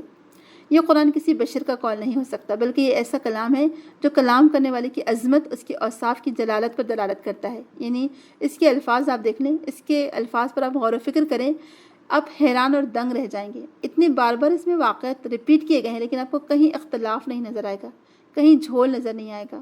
یہ واقعی میں ایک بہت بڑا معجزہ ہے۔ کیوں؟ کیونکہ یہ اللہ کا کلام ہے، اللہ سبحانہ و تعالیٰ کا کلام ہے، اس میں بھلا کوئی کمی کجی کیسے ہو سکتی ہے؟ اور جو لوگ اس کو نہیں مانتے ہیں ان کی بدنصیبی کا کیا کہنا، اور جو لوگ اس کو تھام لیتے ہیں پھر وہ اللہ تعالیٰ کے نزدیک معزز بن جاتے ہیں، کامیاب قرار پاتے ہیں۔ سورہ معارج، بسم اللہ الرحمن الرحیم۔ سأل سائل بعذاب واقع للكافرين ليس له دافع من الله ذي المعارج تعرج الملائكة والروح إليه في يوم كان مقداره 50,000 سنة فاصبر صبرا جميلا۔ مانگنے والے نے عذاب مانگا ہے، وہ عذاب جو ضرور واقع ہونے والا ہے، کافروں کے لیے ہے، کوئی اسے دفع کرنے والا نہیں، اس رب کی طرف سے جو عروج کے زینوں کا مالک ہے۔ ملائکہ اور روح اس کے حضور چڑھ کر جاتے ہیں ایک ایسے دن میں جس کی مقدار 50,000 سال ہے۔ بس اے نبی صلی اللہ علیہ وسلم، صبر کیجئے، شائستہ صبر۔ یہ لوگ اسے دور سمجھتے ہیں اور ہم اسے قریب دیکھ رہے ہیں۔ اللہ تعالیٰ کی طرف سے ایک ڈرا دینے والا اور تنبیہ والا انداز ہے کہ مانگنے والے نے عذاب مانگا ہے۔ ایکچولی جو کفار مکہ چیلنج کرتے رہتے تھے آپ کو، یا آس پاس کے جو دشمن تھے وہ بھی چیلنج کرتے تھے کہ جس عذاب کی بات آپ کر رہے ہیں قیامت کی، وہ لے آئیے۔ تو اللہ تعالیٰ فرما رہے کہ کیا یہ جانتے نہیں کیا کہ وہ عذاب جب آئے گا تو ایکچولی وہ عذاب ہوگا، وہ قیامت نہیں ہوگی بلکہ عذاب ہوگا وہ، اور وہ ضرور واقع ہونے والا ہے۔ یعنی وہ اللہ تعالیٰ کا عذاب آ کر رہے گا، کافروں کے لیے وہ عذاب ہوگا۔ اور قیامت تو ایک زلزلہ ہے اصل میں۔ اتنی قیامت کے مختلف نام بتائے گئے ہیں کہ پڑھ کر ڈر لگتا ہے، اور کوئی اسے دفع کرنے والا نہیں ہوگا۔ آپ سوچیں، اب ایک لمحے کے لیے ہم سوچ لیں، جیسے کہ آپ ابھی یہ کوارنٹائن کی وجہ سے آپ نے دیکھا ہوگا کہ کیسے نفس نفسی کا عالم ہے۔ ذرا پتہ چل رہا ہے کہ کوئی مریض ہے، کسی کو اس کے اثرات ہیں، جس کو کووڈ-19 کے ٹیسٹ کے لیے لے جایا جا رہا ہے۔ اب دیکھیں لوگوں سے کس طرح سے دور بھاگ رہے ہیں۔ لوگوں کو ایسے لگ رہا ہے کہ جیسے ان کو دیکھنے سے بھی ہمیں موت آ جائے گی، جبکہ ہم سب جانتے ہیں کہ ہم سب کو ایک دن مرنا ہے اور ہم سب کو موت آنے والی ہے۔ لیکن ابھی تو یہ جو وائرس ہے جس میں موت کا ریشو بہت کم ہے، جو آج سے 100 سال پہلے اسپینش فلو آیا تھا، اس میں تو کہا جاتا ہے کہ اگر کھانسی کے ذریعے سے یا ایک دوسرے کے سانس کے ذریعے سے لوگ ٹرین میں بیٹھے اور 1 گھنٹے بعد وہ اپنے ڈیسٹینیشن پر پہنچنے والے تھے تو وہاں پہنچنے تک وہ لوگ مر چکے تھے۔ یعنی اتنی جلدی وہ ایک دوسرے پر اثر کر رہا تھا، جو 100 سال پہلے جو یہ وائرس آیا تھا۔ اور صرف کہا جاتا ہے کہ یورپ کی 25 ملین لوگ اس سے متاثر ہوئے تھے، ان کی ڈیتھ ہو گئی تھی۔ لوگوں نے گھر بند چھوڑ دیے تھے کیونکہ لاشوں کو کوئی دفن کرنے والا نہیں تھا۔ تو اس طرح سے خطرناک فلو تو ہے بھی نہیں ہے ابھی، وائرس۔ یہ وائرس میں ہم دیکھتے ہیں کہ لوگ بہت زیادہ سے افیکٹ ہو رہے ہیں لوگوں پر، لیکن موت کا ریشو پھر بھی کم ہے۔ تو پھر بھی لوگ اتنا ڈر رہے ہیں۔ تو آپ دیکھیں یہ چھوٹی سی قیامت صغریٰ آپ اس کو کہہ سکتے ہیں کہ اللہ تعالیٰ قیامت جو قائم ہوگی اس سے پہلے چھوٹے چھوٹے عذاب سے اللہ تعالیٰ اپنے بندوں کو الرٹ کرتا رہتا ہے، یاد دہانی کے لیے۔ تو آج ہی ایسا نفس نفسی کا عالم ہے کہ اگر کتنی کہا جاتا ہے کہ جب بچوں کو خبر دی جا رہی ہے کہ ان کے والدین کی ڈیتھ ہو گئی ہے اور ہو سکتا ہے کووڈ-19 کی وجہ سے ہوئی ہے، تو بچے دور سے کہہ دے رہے ہیں کہ اچھا ٹھیک ہے وہیں دفن کر دیجئے، اب ہمارا آنا تو نہیں ہو سکتا۔ بھائی بھائی کی میت میں نہیں جا رہا ہے، بہن بہن کی میت میں نہیں جا رہی ہے، سب اتنا ڈرے اور سہمے ہوئے ہیں۔ سب کو یہ لگ رہا ہے کہ مجھے نہ لگ جائے یہ بیماری۔ اور حالانکہ دیکھا جائے تو موت تو ہر ایک کو آنی ہے، ہم کو احتیاط کرنا ہے۔ ہم یہاں احتیاط کی بات نہیں کر رہے ہیں، احتیاط ہر ایک کو کرنا ہے، کیونکہ بلا وجہ اپنے آپ کو موت کے منہ میں نہیں ڈالنا ہے ہم کو۔ یہ بھی ایک طرح سے خودکشی کے مترادف ہوگا، اس کو ناپسندیدہ قرار دیا گیا ہے۔ لیکن کیسا نفس نفسی کا عالم ہے کہ ابھی صرف ایک وائرس ہے اور اس میں موت کے آنے کے چانسز کم ہے، تو بھی ایک دوسرے سے لوگ مل نہیں پا رہے ہیں یا ملنا نہیں چاہتے ہیں۔ تو آپ سوچیں کہ وہ قیامت کے دن کیسا نفس نفسی کا عالم ہوگا۔ اسی لیے تو جو عائشہ رضی اللہ عنہا نے کہا تھا نا کہ یا رسول اللہ کیسے ہوگا کہ اس وقت سارے لوگ برہنہ ہوں گے قیامت کے دن؟ تو کہا کہ اے عائشہ، وہ ایسا نفس نفسی کا عالم ہوگا کہ کسی کو کسی کی طرف دیکھنے کا ہوش تک نہ ہوگا۔ آپ سوچیں کیسا وہ وقت ہوگا۔ تو سوال کرنے والے نے عذاب مانگا ہے. کافروں کو قرآن سے جو عناد تھا، دشمنی تھی، اس کا ذکر کیا گیا ہے. اور پھر دوسری بات یہاں پر کہی گئی کہ عروج کے زینوں کا مالک ہے اور ملائکہ اور روح اس کے حضور چڑھ کر جاتے ہیں. اور آپ دیکھیں یہ جو کانسیپٹ ہے ہمیشہ کہ اللہ تعالیٰ کے پاس یہ ساری چیزیں جاتی ہیں، مطلب کہاں جا رہی ہیں چیزیں؟ عرش کہاں ہے؟ آسمانوں پر. تو جو لوگ یہ کانسیپٹ رکھتے ہیں کہ نعوذ باللہ اللہ تعالیٰ ہر جگہ موجود ہے، یہ غلط کانسیپٹ ہے. اللہ تعالیٰ استویٰ علی العرش ہے. ہاں، اس کا علم، اس کی بصیرت، اس کے یعنی وہ السمیع ہے، البصیر ہے، وہ ہر چیز کی خبر رکھتا ہے. دیکھا جائے تو وہ اپنے علم اور اپنی بصیرت، اپنے تمام اسماء و صفات کے ذریعے سے ہمارے ساتھ ہے، ہماری شہرک سے بھی زیادہ قریب ہے. وہ ہمارے دلوں کے حال تک جانتا ہے. لیکن اس سارے روح اور ملائکہ، تمام نیک اعمال، ذکر و اذکار اوپر چڑھ کر جاتے ہیں.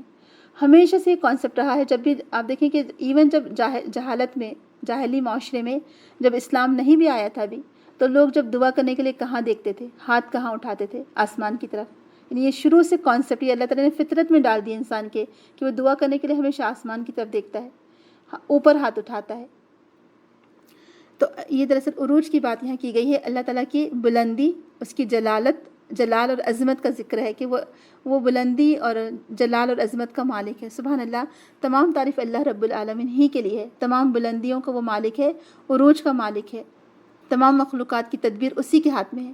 یعنی ہم جو بھی کر رہے ہیں اللہ کے حکم سے سب کچھ ہو رہا ہے. اور پھر کہا گیا کہ پس اے نبی صلی اللہ علیہ وسلم صبر کیجئے، شائستہ صبر.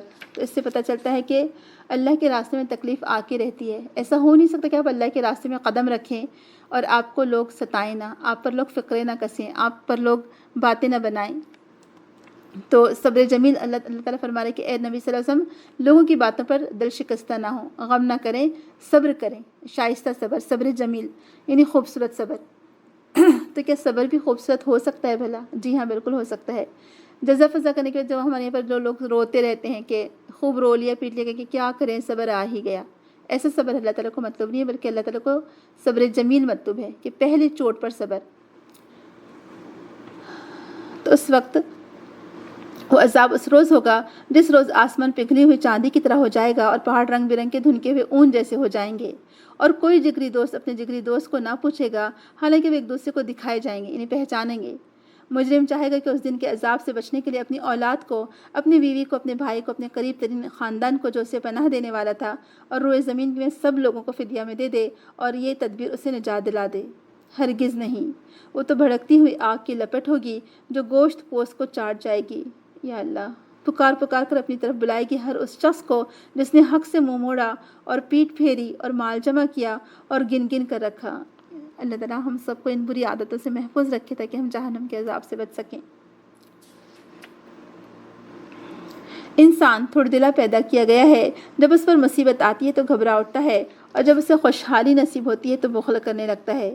مگر وہ لوگ اس عیب سے بچے ہوئے ہیں جو نماز پڑھنے والے ہیں، جو اپنی نماز کی ہمیشہ پابندی کرتے ہیں، جن کے مالوں میں سائل اور محروم کا ایک مقرر حق ہے، جو روز جزا کو برحق مانتے ہیں، جو اپنے رب کے عذاب سے ڈرتے ہیں کیونکہ ان کے رب کا عذاب ایسی چیز نہیں ہے جس سے کوئی بے خوف ہو، اپنی شرمگاہوں کی حفاظت کرتے ہیں بجز اپنی بیویوں یا اپنی مملوکہ عورتوں کے، جن سے محفوظ نہ رکھنے میں ان پر کوئی ملامت نہیں. البتہ جو اس کے علاوہ کچھ اور چاہیں وہی حد سے تجاوز کرنے والے ہیں. جو اپنی امانتوں کی حفاظت اور اپنے عہد و پیمان کا پاس کرتے ہیں، جو اپنی گواہیوں میں راست بازی پر قائم رہتے ہیں، جو اپنی نماز کی حفاظت کرتے ہیں، یہ لوگ عزت کے ساتھ جنت کے باغوں میں داخل ہوں گے. سبحان اللہ. پہلے تو انسان کی فطرت بتائی گئی ہے پہلی آیت میں، آیت نمبر 19 میں، کہ انسان اس وصف کی بات کی گئی ہے، وہ انتہائی بے صبر ہے. کچھ نقصان ہو جائے تو جزا فضا کرنے لگتا ہے، اللہ تعالیٰ سے شکایتیں کرنے لگتا ہے اور اپنی قسمت کو ہی رونے لگتا ہے.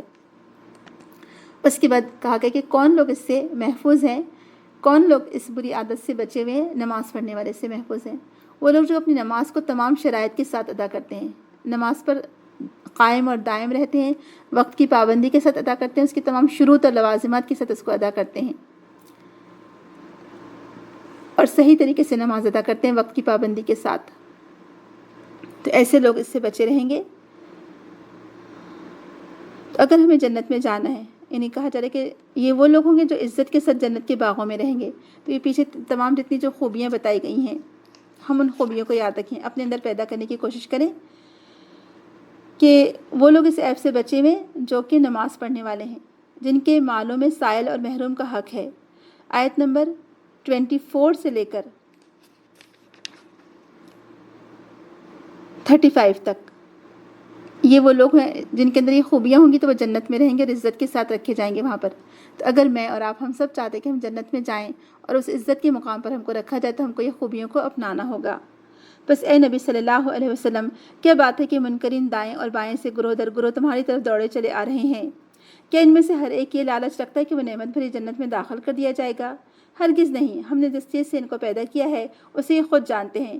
بس نہیں، میں قسم کھاتا ہوں مشرقوں اور مغربوں کے مالک کی، ہم اس پر قادر ہیں کہ ان کی جگہ ان سے بہتر لوگ لے آئیں اور کوئی ہم سے بازی لے جانے والا نہیں ہے. لہٰذا انہیں اپنی بیہودہ باتوں اور اپنے کھیل میں پڑا رہنے دیجیے یہاں تک کہ یہ اپنے اس دن کو پہنچ جائیں جس کا ان سے وعدہ کیا جا رہا ہے، جب یہ اپنی قبروں سے نکل کر اس طرح دوڑے جا رہے ہوں گے جیسے اپنے بتوں کے استھانوں کی طرف دوڑ رہے ہوں. ان کی نگاہیں جھکی ہوئی ہوں گی، ذلت ان پر چھا رہی ہوگی. وہ دن ہے جس کا ان سے وعدہ کیا جا رہا ہے. سورہ نوح. بسم اللہ الرحمن الرحیم. انا ارسلنا نوحا الى قومه ان انذر قومك من قبل ان ياتيهم عذاب الیم قال يا قوم انی لکم نذیر مبین ان اعبدوا اللہ واتقوہ واطیعون. ہم نے نوح علیہ السلام کو اس کی قوم کی طرف بھیجا اس ہدایت کے ساتھ کہ اپنی قوم کے لوگوں کو خبردار کر دے قبل اس کے کہ ان پر ایک دردناک عذاب آئے. اس نے کہا، اے میری قوم کے لوگوں. سنیے گا غور سے، ہم اس کی تشریح زیادہ نہیں کریں گے، ترجمہ ہی بہت اچھا ہے الحمدللہ، یعنی ترجمے سے بھی ہم بہت کچھ سمجھ سکتے ہیں. اور کسی نے سوال بھی پوچھا تھا کہ انبیاء کے جو واقعات ہیں ان سے ہم کو بہت کچھ سیکھنے کو ملتا ہے، اور نوح علیہ السلام دراصل اولو العزم پیغمبروں میں سے تھے. آپ دیکھیں ان کی انتھک محنت، کوشش، جدوجہد، 950 سال تک ان کا اپنی قوم کو دین کی طرف دعوت دینا، تو کتنا کچھ ان کے دل کے اندر، آپ سوچیں کتنی خیر خواہی ہوگی اپنی قوم کی، لیکن آخر کر قوم نے مان کر نہیں دیا اور قوم کا انجام پھر کیا ہوا. تو یہ سب ہم کو اس صورت سے پتہ چلتا ہے. تو انہوں نے کہا کہ اے میری قوم کے لوگوں، میں تمہارے لیے ایک صاف صاف خبردار کر دینے والا پیغمبر ہوں. تم کو آگاہ کرتا ہوں کہ اللہ کی بندگی کرو اور اس سے ڈرو اور میری اطاعت کرو. اللہ تمہارے گناہوں سے درگزر فرمائے گا اور تمہیں ایک وقت مقرر تک باقی رکھے گا. حقیقت یہ ہے کہ اللہ کا مقرر کیا ہوا وقت جب آتا ہے تو پھر ٹالا نہیں جاتا. کاش تمہیں اس کا علم ہو. کتنی بڑی بات کی گئی تھی کہ جو تم پہلے گناہ کر چکے ہو وہ سب معاف کر دیے جائیں گے، بس تم اپنے رب کی عبادت کرو. لیکن ہم دیکھتے ہیں کہ نوح علیہ السلام کی قوم اپنی ضد پر اڑی رہی. 950 سال کی تبلیغ کے بعد بھی ان کے اندر کوئی تبدیلی نہیں آئی. کتنی ہٹ دھرم قوم ہوگی، آپ اس سے سوچ لیں، اور کیسی بگڑی ہوئی قوم ہوگی. انہوں نے عرض کیا، اے میرے رب، میں نے اپنی قوم کے لوگوں کو شب و روز پکارا مگر میری پکار نے ان کو فرار ہی میں اضافہ کیا. اور جب بھی میں نے ان کو بلایا کہ اے اللہ تعالیٰ تو انہیں معاف فرما دے، یعنی قوم کو بلاتے رہے اور قوم کو خوشخبری دیتے رہے کہ اللہ تعالیٰ انہیں معاف کر دے گا، لیکن انہوں نے کانوں میں انگلیاں ٹھونس دی اور اپنے کپڑوں سے منہ یا کانوں میں ٹھونس لیے اور اپنی روش پر اڑ گئے اور بڑا تکبر کیا. پھر میں نے ان کو ہانکے پکارے دعوت دی، پھر میں نے علانیہ بھی ان کو تبلیغ کی اور چپکے چپکے بھی سمجھایا. میں نے کہا اپنے رب سے معافی مانگو. فَقُلْتُ اسْتَغْفِرُوا رَبَّكُمْ إِنَّهُ كَانَ غَفَّارًا يُرْسِلِ السَّمَاءَ عَلَيْكُمْ مِدْرَارًا وَيُمْدِدْكُمْ بِأَمْوَالٍ وَبَنِينَ وَيَجْعَلْ لَكُمْ جَنَّاتٍ وَيَجْعَلْ لَكُمْ أَنْهَارًا.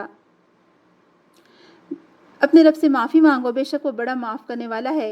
وہ تم پر آسمان سے خوب بارشیں برسائے گا، تمہیں مال اور اولاد سے نوازے گا، تمہارے لیے باغ پیدا کرے گا اور تمہارے لیے نہریں جاری کر دے گا. سبحان اللہ. یہ آیت اتنی بہترین ہے. ابھی جب یہ کووڈ-19 سے ہم لوگ گزر رہے تھے، جب یہ ہر طرف کرفیو کی کیفیت تھی، الحمدللہ اس وجہ سے بہت کچھ سیکھنے کو بھی ملا الحمدللہ، اور بہت سارے لوگ نیکی کی طرف بھی راغب ہوئے.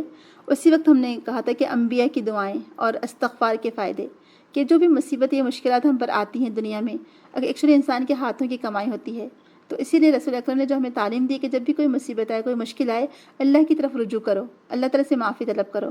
اور ہم نے یہی والی آیتیں لی تھیں. اس میں جو ہم نے ایک دن کا ہمارا سیشن تھا جس میں کہ استغفار کے فائدے، تو استغفار کے فائدوں میں ہم نے یہی لیا تھا کہ اللہ تعالیٰ فرما رہا ہے کہ نوح علیہ السلام کے ذریعے سے اللہ تعالیٰ نے فرمایا کہ انہوں نے کہا تھا کہ اے میری قوم کے لوگ استغفار کرو، بے شک تمہارا رب غفار ہے. وہ بخشنے والا ہے، مبالغے کا صیغہ ہے۔ وہ تم پر سے آسمان کے دروازے کھول دے گا اگر تم توبہ کرتے ہو، استغفار کرتے ہو، تم کو مدد دے گا بیٹوں سے، اولاد سے اور مال و دولت سے۔ سبحان اللہ، ایک استغفار کے کتنے سارے فائدے بتائے گئے ہیں۔ اور یہاں پر نوح علیہ السلام کی بے مثال قربانی کا ذکر ہے کہ انہوں نے اپنی قوم کو صبح شام کھلے چھپے ہر حال میں پکارا، لیکن ان کی قوم نے فرار ہی کا راستہ اختیار کیا۔ تو انہوں نے کہا تھا کہ میری قوم کے لوگوں، تم اللہ تعالیٰ سے استغفار طلب کرو، بخشش مانگو، وہ تم پر خوب بارشیں برسائے گا۔ اور جب بارشیں ہوں گی، یعنی یرسل السماء علیکم مدرارا، کہ تم آسمان کو برستا ہوا پاؤ گے۔ مدرار کسی بھی لکوڈ کی کثرت کو کہتے ہیں، دودھ کی کثرت کا ہونا، بارش کی کثرت۔ آپ دیکھیں جب بارش برستی ہے خوب چارہ پیدا ہوتا ہے، جانور وہ چارہ کھاتے ہیں، خوب دودھ نکلتا ہے، الحمدللہ دودھ کی کثرت ہو جاتی ہے۔ اسی طرح سے جب زمین سیراب ہوتی ہے بارش سے، خوب بارش برستی ہے، زمین سیراب ہوتی ہے، خوب پھل اور پھول اگاتی ہے، وہ پھولوں کا رس نچوڑتے ہیں ہم، ہے نا، شہد اسی سے بنتا ہے، اور اس طرح سے پھلوں کا رس نچوڑتے ہیں، جوسز آتے ہیں، کتنے قسم کے جوسز ہم کو ملتے ہیں ان فروٹس کی وجہ سے۔ تو یعنی آسمان کو تم برستا ہوا پاؤ گے، یعنی ایک استغفار کے کتنے سارے فائدے ہیں، سبحان اللہ۔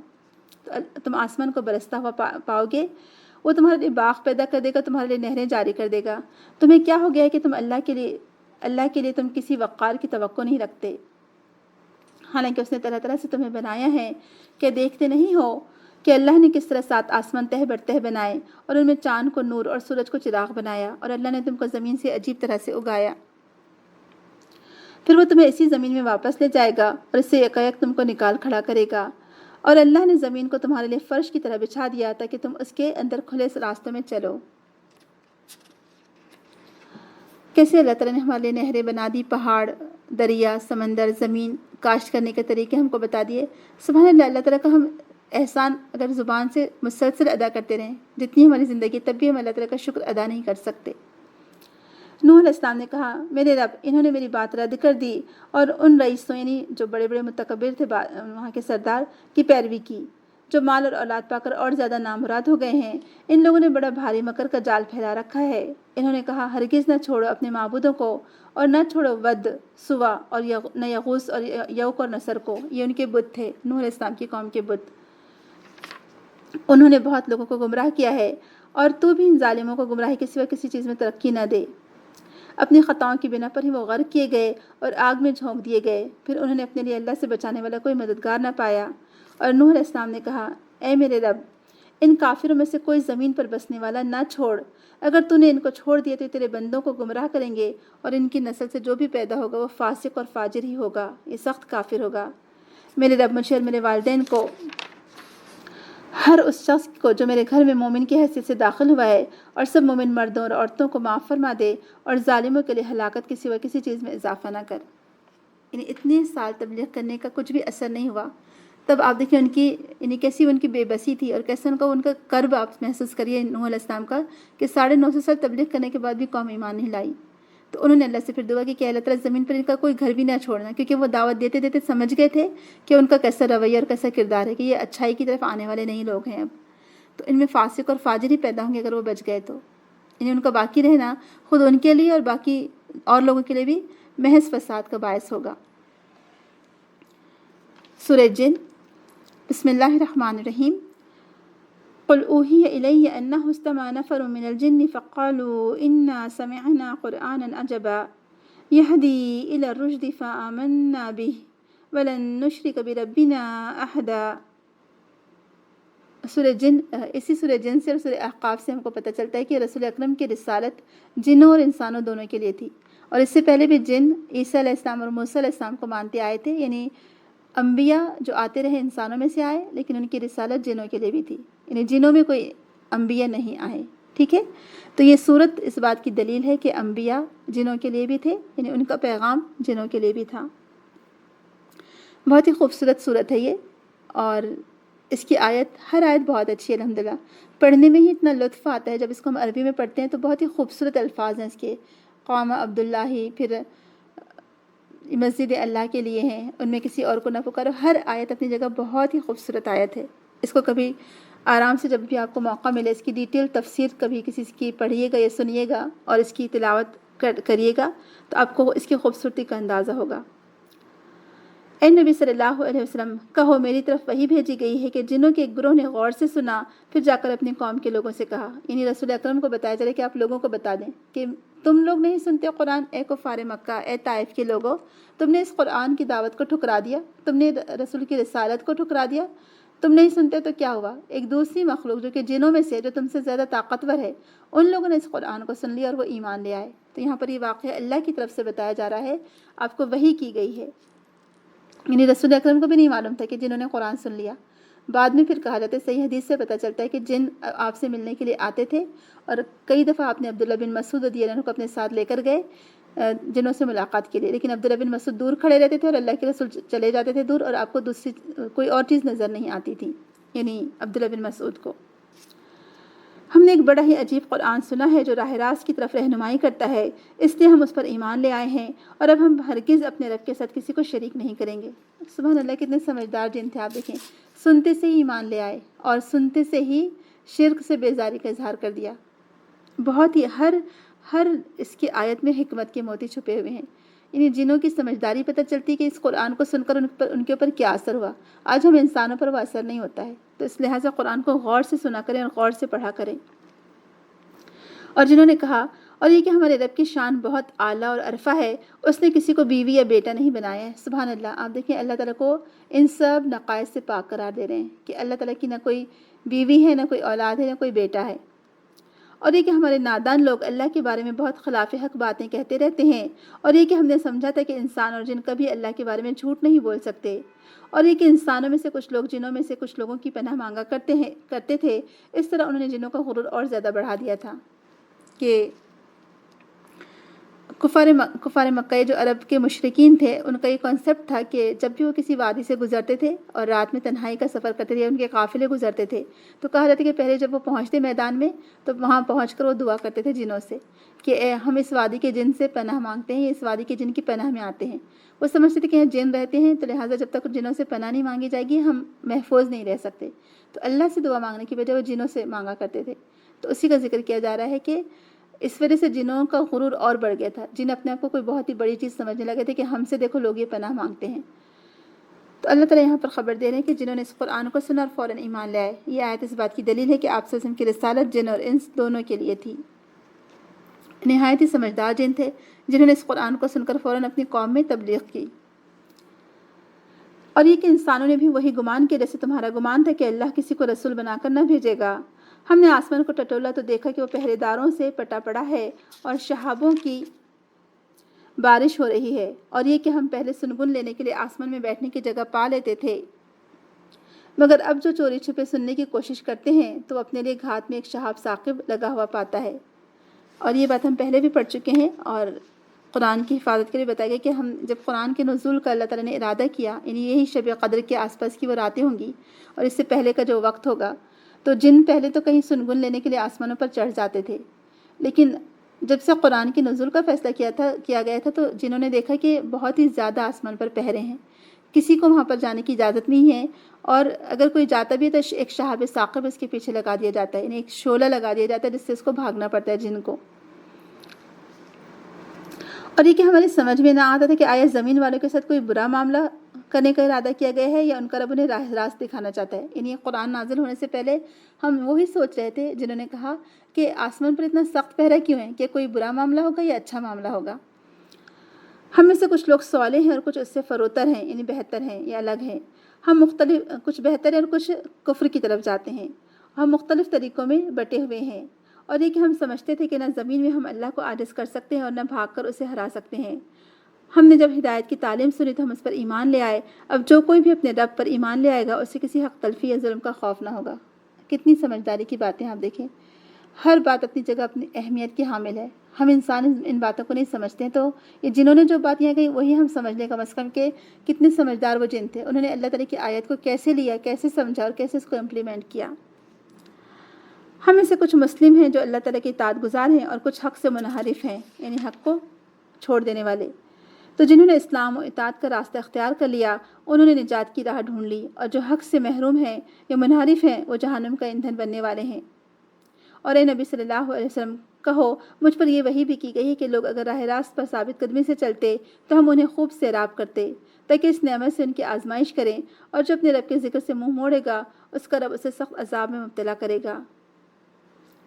وَأَنَّ الْمَسَاجِدَ لِلَّهِ فَلَا تَدْعُوا مَعَ اللَّهِ أَحَدًا،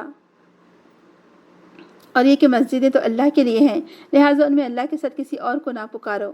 اور یہ کہ جب اللہ کا بندہ اس کو پکارنے کے لیے کھڑا ہوا تو لوگ اس پر ٹوٹ پڑنے کے لیے تیار ہو گئے، یعنی اللہ کے رسول نے جیسے ہی قرآن کی دعوت دی لوگ آپ کے دشمن بن گئے۔ آپ نے دیکھا ہوگا کہ ابھی تک جن کو صادق اور امین کہا جاتا تھا، جن سے فیصلے کروائے جاتے تھے، اب قرآن کو لے کر جب انہوں نے دعوت پیش کی تو اب سب کے سب ان کے دشمن بن گئے۔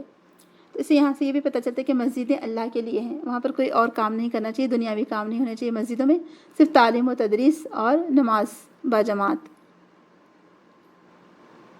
تو یہ صورت سے دراصل جنات کا ثبوت ثابت ہوتا ہے، کہ جنات کا وجود ثابت ہوتا ہے کہ جنات موجود ہیں۔ تو جو لوگ جنات کا انکار کرتے ہیں وہ بھی ایکچولی وہ بہت ساری اللہ تعالیٰ کی پھر آیت کا سمجھے انکار کر رہے ہیں۔ اور یہ کہ جب اللہ کا بندہ اس کو پکارنے کے لیے کھڑا ہوا تو لوگ اس پر ٹوٹ پڑنے کے لیے تیار ہو گئے۔ اے نبی کہو کہ میں تو اپنے رب کو پکارتا ہوں اور اس کے ساتھ کسی کو شریک نہیں کرتا۔ کہو میں تم لوگوں کے لیے نہ کسی نقصان کا اختیار رکھتا ہوں نہ کسی بھلائی کا۔ کہو مجھے اللہ کی گرفت سے کوئی نہیں بچا سکتا اور نہ میں اس کے دامن کے سوا کوئی اور جائے پناہ پا سکتا ہوں۔ میرا کام اس کے سوا کچھ نہیں ہے کہ اللہ کی آیت، اللہ کی بات اور اس کے پیغامات پہنچا دوں۔ اب جو بھی اللہ اور اس کے رسول کی بات نہ مانے گا اس کے لیے جہنم کی آگ ہے اور ایسے لوگ اس میں ہمیشہ رہیں گے۔ یہ لوگ اپنی اس روش سے باز نہ آئیں گے یہاں تک کہ جب اس چیز کو دیکھ لیں گے جس کا ان سے وعدہ کیا جا رہا ہے تو انہیں معلوم ہو جائے گا کہ کس کے مددگار کمزور تھے اور کس کا جتھا تعداد میں کم ہے۔ کہو میں نہیں جانتا کہ جس چیز کا تم سے وعدہ کیا جا رہا ہے وہ قریب ہے یا میرا رب اس کے لیے کوئی لمبی مدت مقرر فرماتا ہے۔ وہ عالم الغیب ہے، اپنے غیب پر کسی کو مطلع نہیں کرتا، یعنی غیب کی خبریں اللہ تعالیٰ کسی کو نہیں دیتا الا یہ کہ جتنا اللہ تعالیٰ دینا چاہے، سوائے اس رسول کے جسے اس نے غیب کا کوئی علم دینے کے لیے پسند کر لیا ہو، تو اس کے آگے اور پیچھے وہ محافظ لگا دیتا ہے تاکہ وہ جان لے کہ انہوں نے اپنے رب کے پیغامات پہنچا دیے اور وہ ان کے پورے ماحول کا احاطہ کیے ہوئے ہے اور ایک ایک چیز کو اس نے گن رکھا ہے۔ تو اس صورت سے دراصل بہت ساری باتیں ہم کو سیکھنے کو ملتی ہیں کہ ایک تو جنوں میں کیسا جذبہ موجود تھا کہ انہوں نے فوراً قرآن کو سنا، خود ہدایت قبول کی اور اپنی قوم کے خیر خواہ بن کر اپنی قوم کی طرف واپس پلٹے۔ جو ہم نے اس دن بات کی تھی نا کہ دیکھا ہے جو کچھ میں نے اوروں کو بھی دکھلا دے، کہ جو خیر انہوں نے حاصل کی تھی وہ دوسروں کو بھی بتانے کے لیے چل پڑے۔ پھر یہ کہ مسجدیں صرف اللہ کی عبادت کے لیے ہوتی ہیں، وہاں کوئی اور کام نہیں کرنا چاہیے۔ اس صورت سے جنات کا وجود ثابت ہوتا ہے، آپ سب کی رسالت جنوں کے لیے تھی یہ ثابت ہوتا ہے۔ جنات کی ذہانت اور ان کی معرفت حق کا ثبوت ملتا ہے کہ وہ بھی کیسے ذہین لوگ تھے اور ان کو کیسے حق کی معرفت حاصل ہوئی، یعنی فوراً انہوں نے حق کو پہچان لیا، ان کے دل میں کوئی نہ کوئی خیر کا جذبہ ہوگا۔ پھر قرآن کی حقانیت کا پتہ چلتا ہے کہ قرآن کے نزول کے وقت آسمانوں کی کس طرح حفاظت کی گئی، اس کا علم ہمیں ہوتا ہے۔ جنات کی خواہش کی وہ آپ سے قرآن سننا چاہتے تھے، یہ بھی پتہ چلتی ہے۔ اور یہ صورت توحید کا حکم اور شرک کی ممانعت پر مبنی ہے، یعنی اس میں توحید کا حکم دیا گیا ہے اور شرک سے منع کیا گیا ہے۔ اس صورت سے یہ بات بھی معلوم ہوتی ہے کہ علم غیب صرف اللہ کے پاس ہے، سوائے اس کے جو اللہ تعالیٰ جس کو چاہے جتنا علم دے۔ سورہ مزمل۔ بسم اللہ الرحمن الرحیم۔ یا ایہا المزمل قم اللیل الا قلیلا نصفہ او انقص منہ قلیلا او زد علیہ ورتل القرآن ترتیلا انا سنلقی علیک قولا ثقیلا۔ بہت خوبصورت صورت ہے یہ بھی۔ رسول اکرم سے اللہ تعالیٰ یہاں مخاطب ہے اور بہت ہی خوبصورت انداز ہے اپنے بندے سے مخاطب ہونے کا۔ تو اپنے رسول سے نہایت ہی محبت بھرے انداز میں اپنا اللہ تعالیٰ مخاطب ہے کہ اے اوڑھ لپیٹ کر سونے والے، اے اوڑھ لپیٹ کر سونے والے، رات کو نماز میں کھڑے رہا کرو مگر کم، آدھی رات یا اس سے کچھ کم کر لو یا اس سے کچھ زیادہ بڑھا دو، اور قرآن کو خوب ٹھہر ٹھہر کر پڑھو، ہم تم پر ایک بھاری کلام نازل کرنے والے ہیں۔ در حقیقت رات کا اٹھنا نفس پر قابو پانے کے لیے بہت کارگر اور قرآن ٹھیک پڑھنے کے لیے زیادہ موزوں ہے۔ آپ کو معلوم ہی ہوگا، بہت ہی مشہور واقعہ ہے، ہم میں سے مجھے لگتا ہے ہر مسلمان جانتا ہوگا کہ جس وقت رسول اکرم پر پہلی وحی کا نزول ہوا، آپ غار حرا میں تھے اور سورہ الق کی ابتدائی 5 آیت آپ کو پڑھ کر سنائی گئیں۔ جبریل امین آپ کے پاس آئے تھے، انہوں نے آپ کو بھیجا اور کہا کہ اقرا پڑھو۔ آپ نے فرمایا کہ میں پڑھا لکھا نہیں ہوں، یہاں تک کہ رسول اکرم کو جبریل امین نے وہ قرآن پڑھا دیا۔ جب آپ گھبراہٹ میں دوڑے دوڑے گھر گئے اور آپ کو احساس تھا کہ یہ کوئی عجیب معاملہ ہوا ہے اور آپ پر گھبراہٹ تلتی، ظاہر سی بات ہے کہ انسان کو گھبراہٹ تو ہوگی ہی، یہ نیچرل ہے۔ تب آپ نے گھر جا کر کہا تھا کہ خدیجہ رضی اللہ عنہا سے زملونی زملونی، مجھے چادر اڑا دو، مجھے چادر اڑا دو، مجھے اپنی جان کا خوف ہے۔ اور تبھی وہ خدیجہ رضی اللہ عنہ کے مشہور تاریخی جملے موجود ہیں کہ اللہ تعالیٰ آپ کو ہرگز ضائع نہ کرے گا۔ تو اس وقت جب آپ اس طرح سے اوڑھ لپیٹ کر یعنی لیٹ گئے تھے، تب اللہ تعالیٰ نے اسی خوبصورت انداز میں مخاطب کیا کہ اے اوڑھ لپیٹ کر سونے والے، اٹھ جائیے اور اپنے رب کے لیے خبردار کریے یا اپنے رب کا پیغام لوگوں تک پہنچا دیجیے۔ یعنی اب تو آپ کے لیے ٹھہرنے کا کیا مقام، اب آپ کے لیے سونے کا کیا مقام، اب تو بہت بڑا مشن ہے جس کا آپ کو انجام دینا ہے۔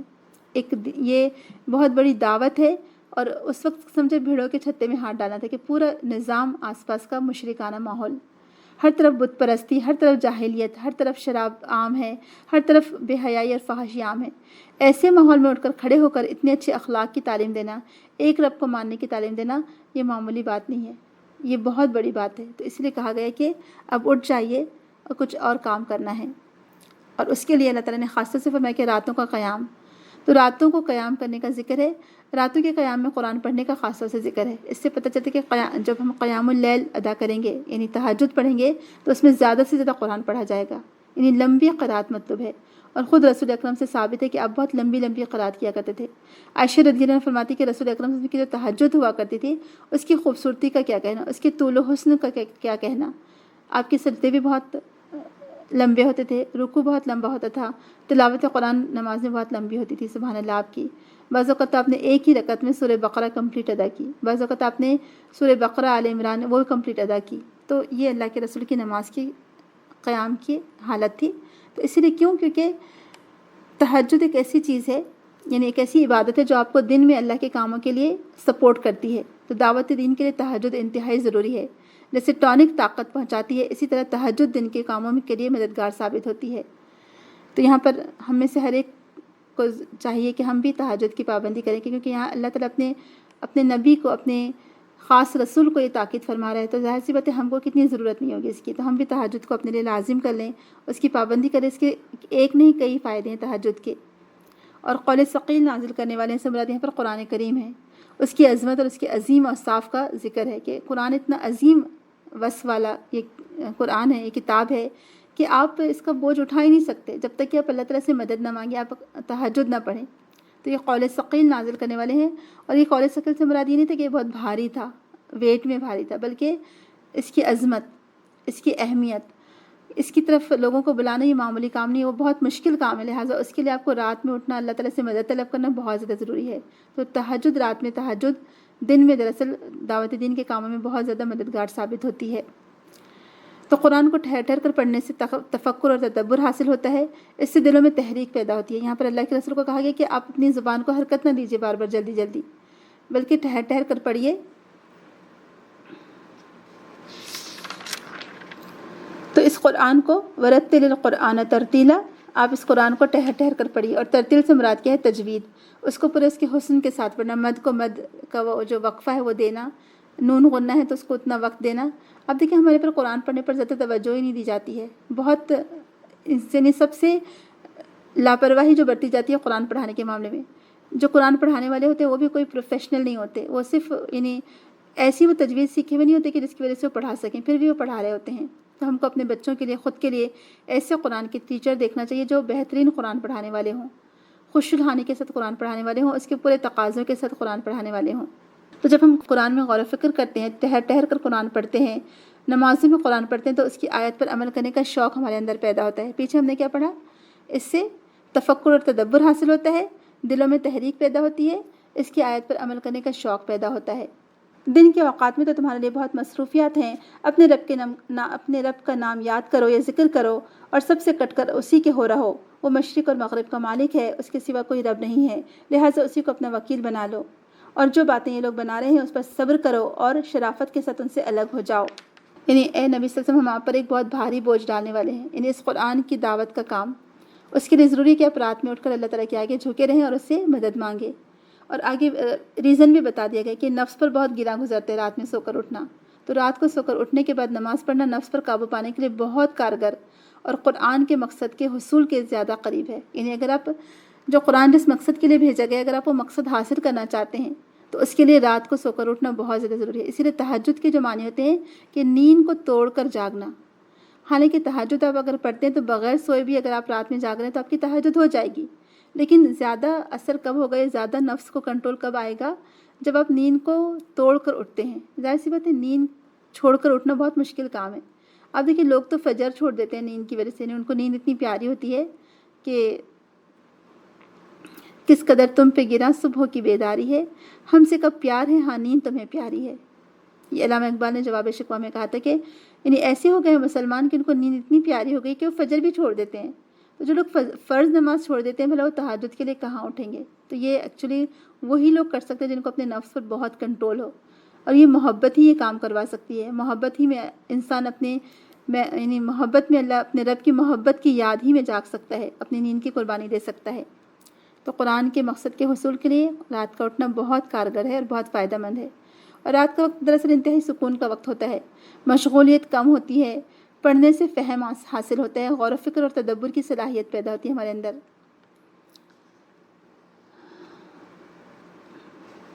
ان جھٹلانے والے خوشحال لوگوں سے نمٹنے کا کام تم مجھ پر چھوڑ دو اور انہیں ذرا کچھ دیر اسی حالت پر رہنے دو۔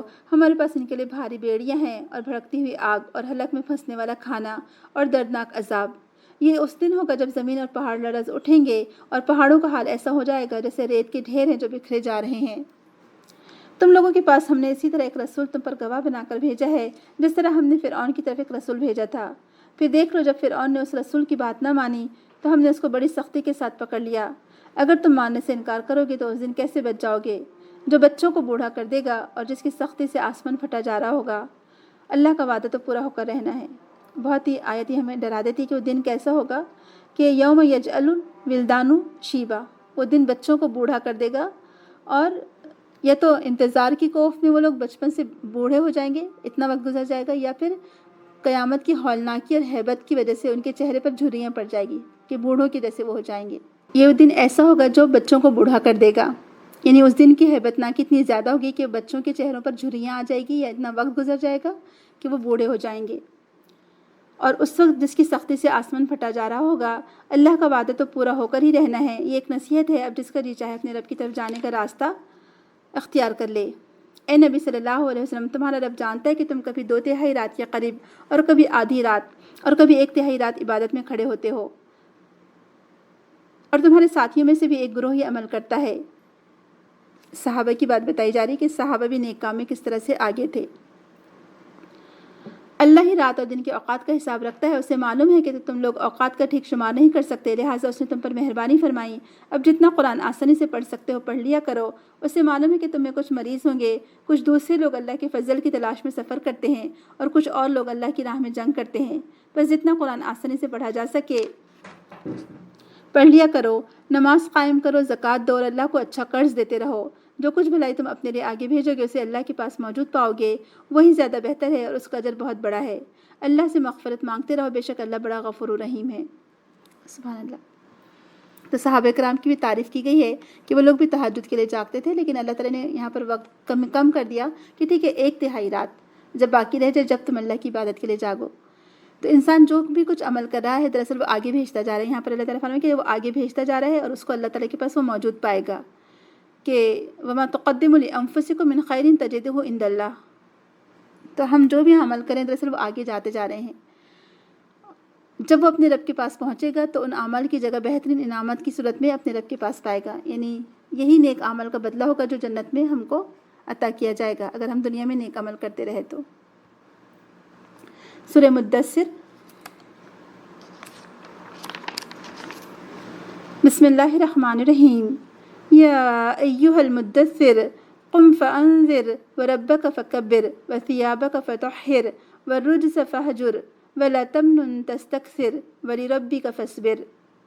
اے اوڑھ لپیٹ کر لیٹنے والے، اٹھو اور خبردار کرو، اپنے رب کی بڑائی کا اعلان کرو اور اپنے کپڑے پاک رکھو اور گندگی سے دور رہو، اور احسان نہ کرو زیادہ حاصل کرنے کے لیے، اور اپنے رب کی خاطر صبر کرو۔ یہاں پر وہی والا انداز ہے جو سورہ مزمل کا تھا، خوبصورت انداز ہے کہ اے اوڑھ لپٹ کر سونے والے۔ یہاں پر مدثر ہے، وہاں مزمل آیا تھا۔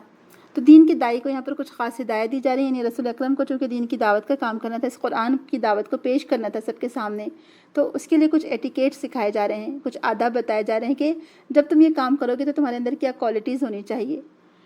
تو سب سے بڑھ کر جو بات بتائی گئی کہ اپنے کپڑوں کو پاک رکھو اور گندگی سے دور رہو۔ یہاں پر شرک اور بتوں کی گندگی بھی ہو سکتی ہے اور طہارت بھی ہو سکتی ہے۔ تو دین کے داعی کے لیے ضروری ہے کہ وہ اپنے کپڑے پاک رکھے، گندگی سے دور رہے اور اپنے نیک کاموں کو جتائے نہیں، یہ دوسروں پر احسان نہ جتائے نیک کاموں کا، بلکہ جو بھی کام کرنا ہے وہ اللہ کی خاطر کرتا رہے، انت تک محنت اور کوشش کرتا رہے، اس کا رب بھی اس کو اجر دینے والا ہے۔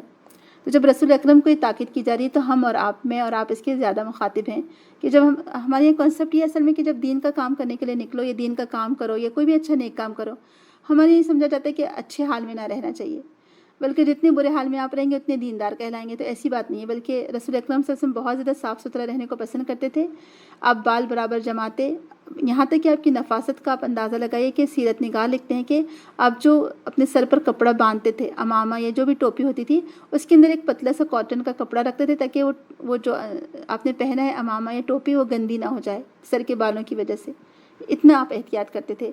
آپ کو خوشبو بہت پسند تھی، آپ کے کپڑے صاف ستھرے اور پاکیزہ ہوتے تھے، بلکہ آپ نے دوسرے لوگوں کو کبھی دیکھا جن کے بال پورا گندہ سے تھے تو آپ نے فرمایا کہ کیا ہی اچھا ہوتا کہ اگر وہ اپنے بال سنوار لیتا۔ تو اچھا رہنے کو آپ نے پسند فرمایا۔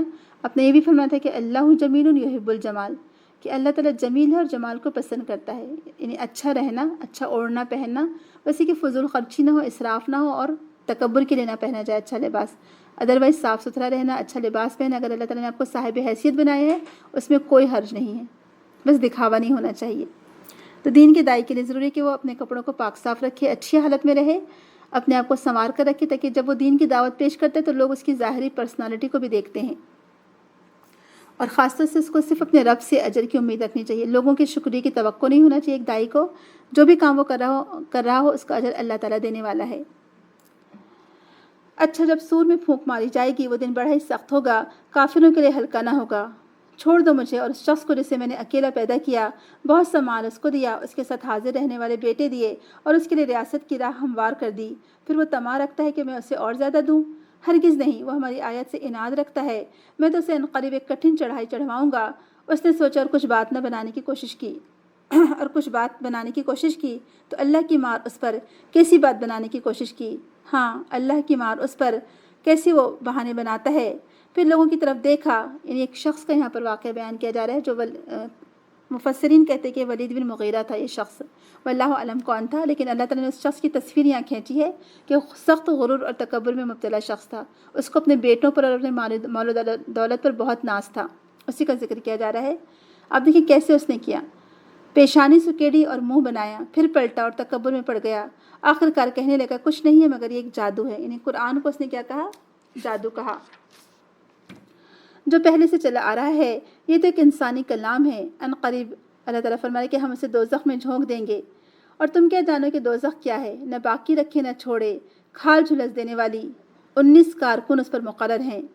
ہم نے دوزخ کے کارکن فرشتے بنائے ہیں اور ان کی تعداد کو کافروں کے لیے فتنہ بنا دیا ہے تاکہ اہل کتاب کو یقین آ جائے اور ایمان لانے والوں کا ایمان اور بڑھے۔ جب 19 فرشتوں کی بات کی گئی تھی تو اس میں سے کوئی ایک شخص تھا، کہا جاتا ہے کفار مکہ میں سے، اس نے کہا تھا کہ اچھا 10 کو یا 15 کو تو ایک ساتھ میں ہی نمٹ لوں گا، یا ان سے میں ہی معاملہ طے کر لوں گا، باقی کو تم دیکھ لینا۔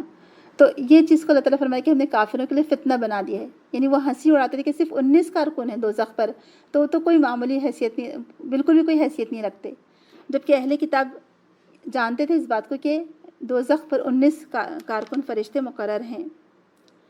اور اہل کتاب اور مومنین کسی شک میں نہ رہیں اور دل کے بیمار اور کفار یہ کہیں کہ بھلا اللہ کا اس عجیب بات سے کیا مطلب ہو سکتا ہے۔ اس طرح اللہ جسے چاہتا ہے گمراہ کر دیتا ہے اور جسے چاہتا ہے ہدایت بخش دیتا ہے، اور تیرے رب کے لشکروں کو خود اس کے سوا کوئی نہیں جانتا، اور اس دوزخ کا ذکر اس کے سوا کسی غرض کے لیے نہیں کیا گیا ہے کہ لوگوں کو اس سے نصیحت ہو، ہرگز نہیں، قسم ہے چاند کی اور رات کی جبکہ وہ پلٹتی ہے اور صبح کی جبکہ وہ روشن ہوتی ہے، یہ دوزخ بھی بڑی چیزوں میں سے ایک ہے، انسانوں کے لیے ڈراوا، تمہیں سے ہر اس شخص کے لیے ڈراوا جو آگے بڑھنا چاہے یا پیچھے رہ جانا چاہے۔ اللہ تعالیٰ ہم سب کو اس سے محفوظ رکھے۔ ہر متنفس اپنے کسب کے بدلے رہن ہے، دائیں بازو والوں کے سوا جو جنتوں میں ہوں گے، وہاں وہ مجرموں سے پوچھیں گے تمہیں کیا چیز دوزخ میں لے گئی، وہ کہیں گے ہم نماز پڑھنے والوں میں سے نہ تھے اور مسکین کو کھانا نہیں کھلاتے تھے۔ پیچھے بھی ہم نے دیکھا کہ جہنم سے جو لوگ بچا لیے جائیں گے وہ کون ہوں گے، جو نماز کے پڑھنے والے تھے۔ تو کیا چیز محفوظ رکھ سکتی ہے عذاب سے؟ نماز، یعنی نماز اس کو رسول اکرم نے اپنی آنکھوں کی ٹھنڈک قرار دی کہ جعلت قرۃ اعین فی الصلاۃ، کہ رکھ دی گئی میری آنکھوں کی ٹھنڈک نماز میں۔ تو یہ نماز انسان کو ہر برے وقت میں بچاتی ہے، ہر برائی سے محفوظ رکھتی ہے، دنیا میں بھی اور آخرت میں بھی عذاب سے محفوظ رکھے گی۔ تو یہاں پر جو کہا جاتا ہے کہ ہر نفس اپنے اعمال کے بدلے رہن ہے، یعنی جب تک کہ آپ اس نفس کو نیکی پر نہیں لگائیں گے آپ کا نفس رہن رہے گا، آپ اس کو حاصل نہیں کر سکتے۔ آپ نیک کام کریں گے تو آپ کا نفس پھر آزاد ہو جائے گا۔ تو جہنم میں جانے والوں سے پوچھا جائے گا کہ وہ کس چیز کی بنا پر جہنم میں ڈالے گئے، تو وہ کہیں گے کہ ہم نماز نہیں پڑھتے تھے اور مسکینوں کو کھانا نہیں کھلاتے تھے، اور دنیا داروں کے ساتھ ہم بھی دنیا میں مشغول ہو گئے تھے، گپیں لگاتے، باتوں میں مشغول رہتے، ہمیں آخرت سے کوئی پرواہ نہیں تھی آخرت کی۔ آج آپ دیکھیں کتنے مسلمان بھی یہی کہتے ہیں نا، نماز سے بے پرواہ، نماز نہیں پڑھتے، پڑھیں گے بھی تو کچھ 2-3 پڑھ لیے، جمعہ کی جمعہ پڑھ لی، یا کوئی نیک کام نہیں کرتے، پوری زندگی ایسے ہی گزر رہی ہے، بس صرف کھانے پینے میں یا بس گلیوں اور نکڑوں پر کھڑے رہ کر باتیں کرنے میں۔ اور حق کے خلاف باتیں بنانے والوں کے ساتھ مل کر ہم بھی باتیں بنانے لگتے تھے اور روز جزا کو جھوٹ قرار دیتے تھے، یہاں تک کہ ہمیں اس یقینی چیز سے سابقہ پیش آ گیا، اس وقت سفارش کرنے والوں کی سفارش ان کے کسی کام نہ آئے گی۔ آخر ان لوگوں کو کیا ہو گیا ہے کہ اس نصیحت سے منہ موڑ رہے ہیں؟ وہ یہ جنگلی گدھے ہیں جو شیر سے ڈر کر بھاگ پڑے ہیں، بلکہ ان میں سے تو ہر ایک یہ چاہتا ہے کہ اس کے نام کھلے خط بھیجے جائیں۔ ہرگز نہیں، اصل بات یہ ہے کہ یہ آخرت کا خوف نہیں رکھتے، ہرگز نہیں۔ یہ تو ایک نصیحت ہے، اب جس کا جی چاہے اسے سبق حاصل کر لے، اور یہ کوئی سبق حاصل نہ کریں گے الا یہ کہ اللہ ہی ایسا چاہے، وہ اس کا حقدار ہے کہ اس سے تقویٰ کیا جائے، اور وہ اس کا اہل ہے کہ تقویٰ کرنے والوں کو بخش دے۔ سبحان اللہ۔ سورہ قیامہ، بسم اللہ الرحمن الرحیم۔ لا اقسم بیوم القیامہ ولا اقسم بالنفس اللوامہ، نہیں میں قسم کھاتا ہوں قیامت کے دن کی، اور نہیں میں قسم کھاتا ہوں ملامت کرنے والے نفس کی۔ قیامت کی قسم کھائی گئی ہے اور نفس لوامہ کی قسم کھائی گئی ہے۔ کیا انسان یہ سمجھ رہا ہے کہ ہم اس کی ہڈیوں کو جمع نہ کر سکیں گے؟ کیوں نہیں، ہم تو اس کی انگلیوں کی پور پور تک ٹھیک بنا دینے پر قادر ہیں۔ سبحان اللہ۔ یہ آیت ہمیں دعوت دیتی کہ انسان غور و فکر کرے۔ اور آپ دیکھیں اللہ تعالیٰ کی قدرت کاملہ کہ آپ نے دیکھا ہوگا کہ اب آج کل جتنے بھی جو ID کارڈ بنائے جا رہے ہیں یا فنگر پرنٹ لیے جاتے ہیں، یا ہر آفس میں یا یونیورسٹیز میں، یعنی کون کب آئے تو اس کے لیے ان کو اپنی انگلیوں کا نشان وہاں دینا پڑتا ہے، انگوٹھے کا یا انگلی کا نشان۔ تو اللہ تعالیٰ نے ہر انسان کے انگوٹھے کا نشان الگ بنایا ہے۔ آپ دیکھیں دنیا میں آدم علیہ السلام سے لے کر اب تک کتنے کروڑ انسان آ چکے ہوں گے، لیکن کسی کا انگوٹھے کا نشان ملتا نہیں ہے ایک دوسرے سے۔ اور ایک اور چیز جو ہمیں آج سائنس سے پتہ چلی کہ ایون جو آنکھوں کا ہمارا جو ایک آنکھوں کی جو پتلی ہوتی ہے، شاید کارنیا کہتے ہیں اس کا بھی ہر ایک کا الگ ہے۔ یعنی آج کل اب فنگر کا وہ جو انگوٹھے کا جو اسٹیمپ کرنے کا سسٹم ہے، اس کے بجائے اب آنکھوں سے کیمرے سے آنکھوں کا وہ لیا جا رہا ہے، اس کا پکچر لیا جا رہا ہے کہ ہر ایک کی آنکھوں کی وہ جو ساخت ہے اندر کی پتلی کی، وہ الگ اللہ تعالیٰ نے بنائی ہے۔ یہ اللہ تعالیٰ کی قدرت کاملہ ہے۔ تو اللہ تعالیٰ فرما رہے کہ ہم ہڈیوں کو جمع کرنا تو بہت دور کی بات، وہ تو آسان ہے ہمارے لیے، ہم تو انگلیوں کی پور پور تک کو بنا دیں گے۔ سبحان اللہ۔ اس رب کی قدرت کیسی کامل قدرت ہے۔ تو نفس لوامہ کی خاص طور سے جو قسم کھائی گئی ہے، ملامت کرنے والا نفس، تو یہ نفس دراصل انسان کو، مومن کو خاص طور سے برے افعال سے روکتا ہے۔ جب دنیا میں مومن اس نفس لوامہ کو زندہ رکھتا ہے تو اس کا نفس مطمئنہ بن جاتا ہے۔ 3 قسم کے نفس ہم نے پڑھے تھے، آپ کو یاد ہوگا سورہ یوسف میں۔ تو اگر انسان اپنے نفس کو برائی پر، اس کا نفس اس کو برائی پر اکسا اور اس کی بات مان لے تو وہ اس کو کہیں کا نہیں رکھتا، دنیا میں بھی اس کو برباد کرے گا اور آخرت میں بھی برباد کرے گا۔ لیکن اگر دنیا میں انسان کا ضمیر زندہ ہے، نفس لوامہ زندہ ہے، تو اس کو برے کاموں سے روکے گا تاکہ آخرت میں پھر وہ کامیاب ہو سکے۔ تو انسان اپنے نفس کے بارے میں بہت اچھی طرح آگاہ ہے کہ چاہے وہ کتنی بھی معذرتیں پیش کر لے۔ آگے جو آیت آ رہی ہے کہ ہم تو اس کی پور پور تک ٹھیک بنا دینے پر قادر ہیں، مگر انسان چاہتا ہے کہ آگے بھی بدعملیاں کرتا رہے۔ پوچھتا ہے آخر کب آنا ہے وہ قیامت کا دن، پھر جب دیدے پتھرا جائیں گے اور چاند بے نور ہو جائے گا اور چاند سورج ملا کر ایک کر دیے جائیں گے، اس وقت یہی انسان کہے گا کہاں بھاگ کر جاؤں؟ ہرگز نہیں، وہاں کوئی جائے پناہ نہ ہوگی۔ اس روز تیرے رب ہی کے سامنے جا کر ٹھہرنا ہوگا۔ اس روز انسان کو اس کا سب اگلا پچھلا کیا کرایا بتا دیا جائے گا، بلکہ انسان خود اپنے ہی آپ کو خوب جانتا ہے، چاہے وہ کتنی ہی معذرتیں پیش کرے۔ بل الانسان علی نفسہ بصیرہ ولو القی معاذیرہ، یعنی آج دنیا میں انسان بہانے کرتے ہیں، آخرت میں بھی بہانے کرے گا، لیکن اس کو اندر سے خوب معلوم ہوا کہ میرے یہ بہانے کوئی کام میں نہیں آنے والے۔ اللہ تعالیٰ جانتا ہے کہ میں ہر نیک کام کرنے پر قادر تھا لیکن میں نہیں کر سکا تھا۔ آج لوگ بہانے بناتے ہیں کہ ہم کیا کریں، نماز ہی نہیں ہوتی ہے، ہماری جاب ایسی ہے، ہم پردہ نہیں کر سکتے، ہم یہ نہیں کر سکتے، ہم وہ نیک کام نہیں کر سکتے۔ کچھ لوگ بلا وجہ روزے چھوڑ دیتے ہیں، ذرا سی معمولی سی کچھ بیماری ہوئی روزے چھوڑ دیے۔ آپ روزے رکھ کر تو دیکھیں، ہو سکتا ہے روزے پورے ہو جائے۔ تو یہ جو بہانے آج دنیا میں انسان کرتا ہے، آخرت میں اس کے بہانے کوئی کام نہ آئیں گے۔ اور وہ اچھی طرح جانتا ہوگا کہ میں جو بہانے کر رہا ہوں وہ صرف بہانے ہی بہانے ہیں۔ اے نبی صلی اللہ علیہ وسلم، اس وحی کو جلدی جلدی یاد کرنے کے لیے اپنی زبان کو حرکت نہ دیجیے، اس کو یاد کروا دینا اور پڑھوا دینا ہمارے ذمہ ہے، لہٰذا جب ہم اسے پڑھ رہے ہوں اس وقت تم اس کی قرأت کو غور سے سنتے رہو، پھر اس کا مطلب سمجھا دینا بھی ہمارے ہی ذمہ ہے۔ اس کا مطلب ہے کہ قرآن کی تشریح بھی اللہ تعالیٰ نے اللہ کے رسول کو سمجھائی تھی۔ تو جو لوگ کہتے ہیں کہ حدیث کو نہیں مانیں گے، اس کا مطلب وہ قرآن کی آیت کا انکار کرتے ہیں، کیونکہ اللہ تعالیٰ فرما رہا ہے کہ اس کو وَإِذَا قَرَأْنَاهُ فَاتَّبِعْ قُرْآنَهُ ثُمَّ إِنَّ عَلَيْنَا بَيَانَهُ، اس کو بیان کروا دینا بھی ہمارے ذمہ ہے، اس کی تشریح بھی ہمارے ذمہ ہے۔ ہرگز نہیں، اصل بات یہ ہے کہ تم لوگ جلدی حاصل ہونے والی چیز یعنی دنیا سے محبت رکھتے ہو اور آخرت کو چھوڑ دیتے ہو۔ اس روز کچھ چہرے تر و تازہ ہوں گے، اپنے رب کی طرف دیکھ رہے ہوں گے، اور کچھ چہرے اداس ہوں گے اور سمجھ رہے ہوں گے کہ ان کے ساتھ کمر توڑ برتاؤ ہونے والا ہے۔ ہرگز نہیں، جب جان حلق تک پہنچ جائے گی اور کہا جائے گا کہ ہے کوئی جھاڑ پھونک کرنے والا، اور آدمی سمجھ لے گا کہ دنیا سے جدائی کا وقت ہے اور پنڈلی سے پنڈلی جڑ جائے گی، وہ دن ہوگا تیرے رب کی طرف روانگی کا۔ اللہ تعالیٰ ہم کو موت کی سختیوں سے محفوظ رکھے۔ یہاں پر قرآن کی حفاظت کی بات کی گئی ہے، اور قرآن کو پڑھنے کے بارے میں کہا گیا ہے کہ آپ اس کو پڑھنے میں جلدی نہ کریں، اس کو پڑھوا دینا اور اس کو جمع کروا دینا ہمارے ذمہ ہے، اور قرآن کی حفاظت کا ذمہ اللہ تعالیٰ نے لیا تھا، لہٰذا باطل اس میں نہیں آ سکتا، باطل اس میں کوئی اس کے معنی کو چینج نہیں کر سکتا، کیونکہ اس کی حفاظت اللہ تعالیٰ فرما رہا ہے۔ تو اس آیت کریمہ میں دراصل علم حاصل کرنے کے لیے ادب سکھایا گیا ہے۔ جب تک استاد فارغ نہ ہو جائے، طالب علم کو جلدی نہیں کرنا چاہیے کچھ چیز پوچھنے کی، یعنی ایک کلاس روم کا جو ماحول ہوتا ہے وہ کیسے ہونا چاہیے، یہاں پر ہم کو اس کا بھی ادب سکھایا گیا ہے کہ اللہ تعالیٰ فرما رہے اپنے رسول سے کہ آپ خود نہ پڑھیے، جب ہمارا رسول آپ کو پڑھ کر سناتا ہے یعنی جبریل امین، اس وقت آپ صرف سنتے رہیے خاموشی سے۔ ہاں، جب پڑھنا ختم ہو جائے کچھ پوچھنا تو اس وقت پوچھا جا سکتا ہے۔ اور یہاں پر اللہ تعالیٰ نے فرمایا کہ انسان جلدی ملنے والی چیز کی طرف جلد بھاگتا ہے، عاجلہ یعنی جلدی مل جانے والی دنیا، تو انسان دنیا کی نعمتوں اور لذتوں پر جلد ریچھ جاتا ہے اور اسی کی طرف مائل ہوتا ہے، جبکہ آخرت ہمیشہ رہنے والی اور باقی رہنے والی ہے۔ اور یہاں پر کچھ چہرے اس وقت روشن ہوں گے، تر و تازہ ہوں گے، اپنے رب کی طرف دیکھ رہے ہوں گے۔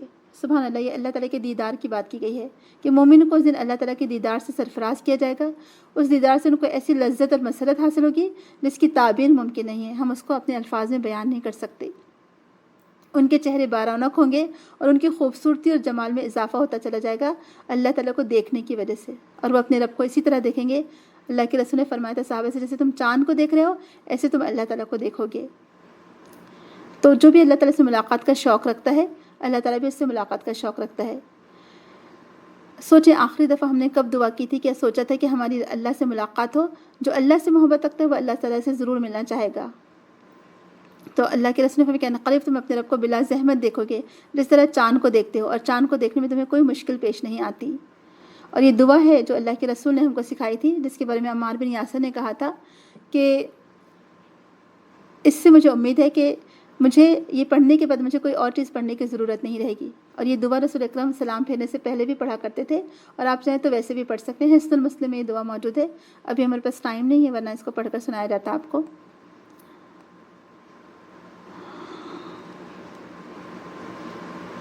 تو قرآن عبادت کو اللہ کے چہرے کے لیے مخصوص کرتا ہے۔ صحیح حدیث سے یہ پتہ چلتا ہے کہ یعنی نمازیں ہم پڑھیں گے تو اس سے اللہ تعالیٰ کے چہرے کا دیدار بھی ہوگا، اور آپ سے نے اللہ کے چہرے کو دیکھنے سے فجر اور عصر کے نماز کو ریلیٹ کیا ہے کہ کوشش کرو کہ 2 نمازیں تمہاری صحیح وقت پر ادا ہو۔ مگر اس نے سچ نہ مانا اور نہ نماز پڑھی، آیت نمبر 31 سے دیکھیے۔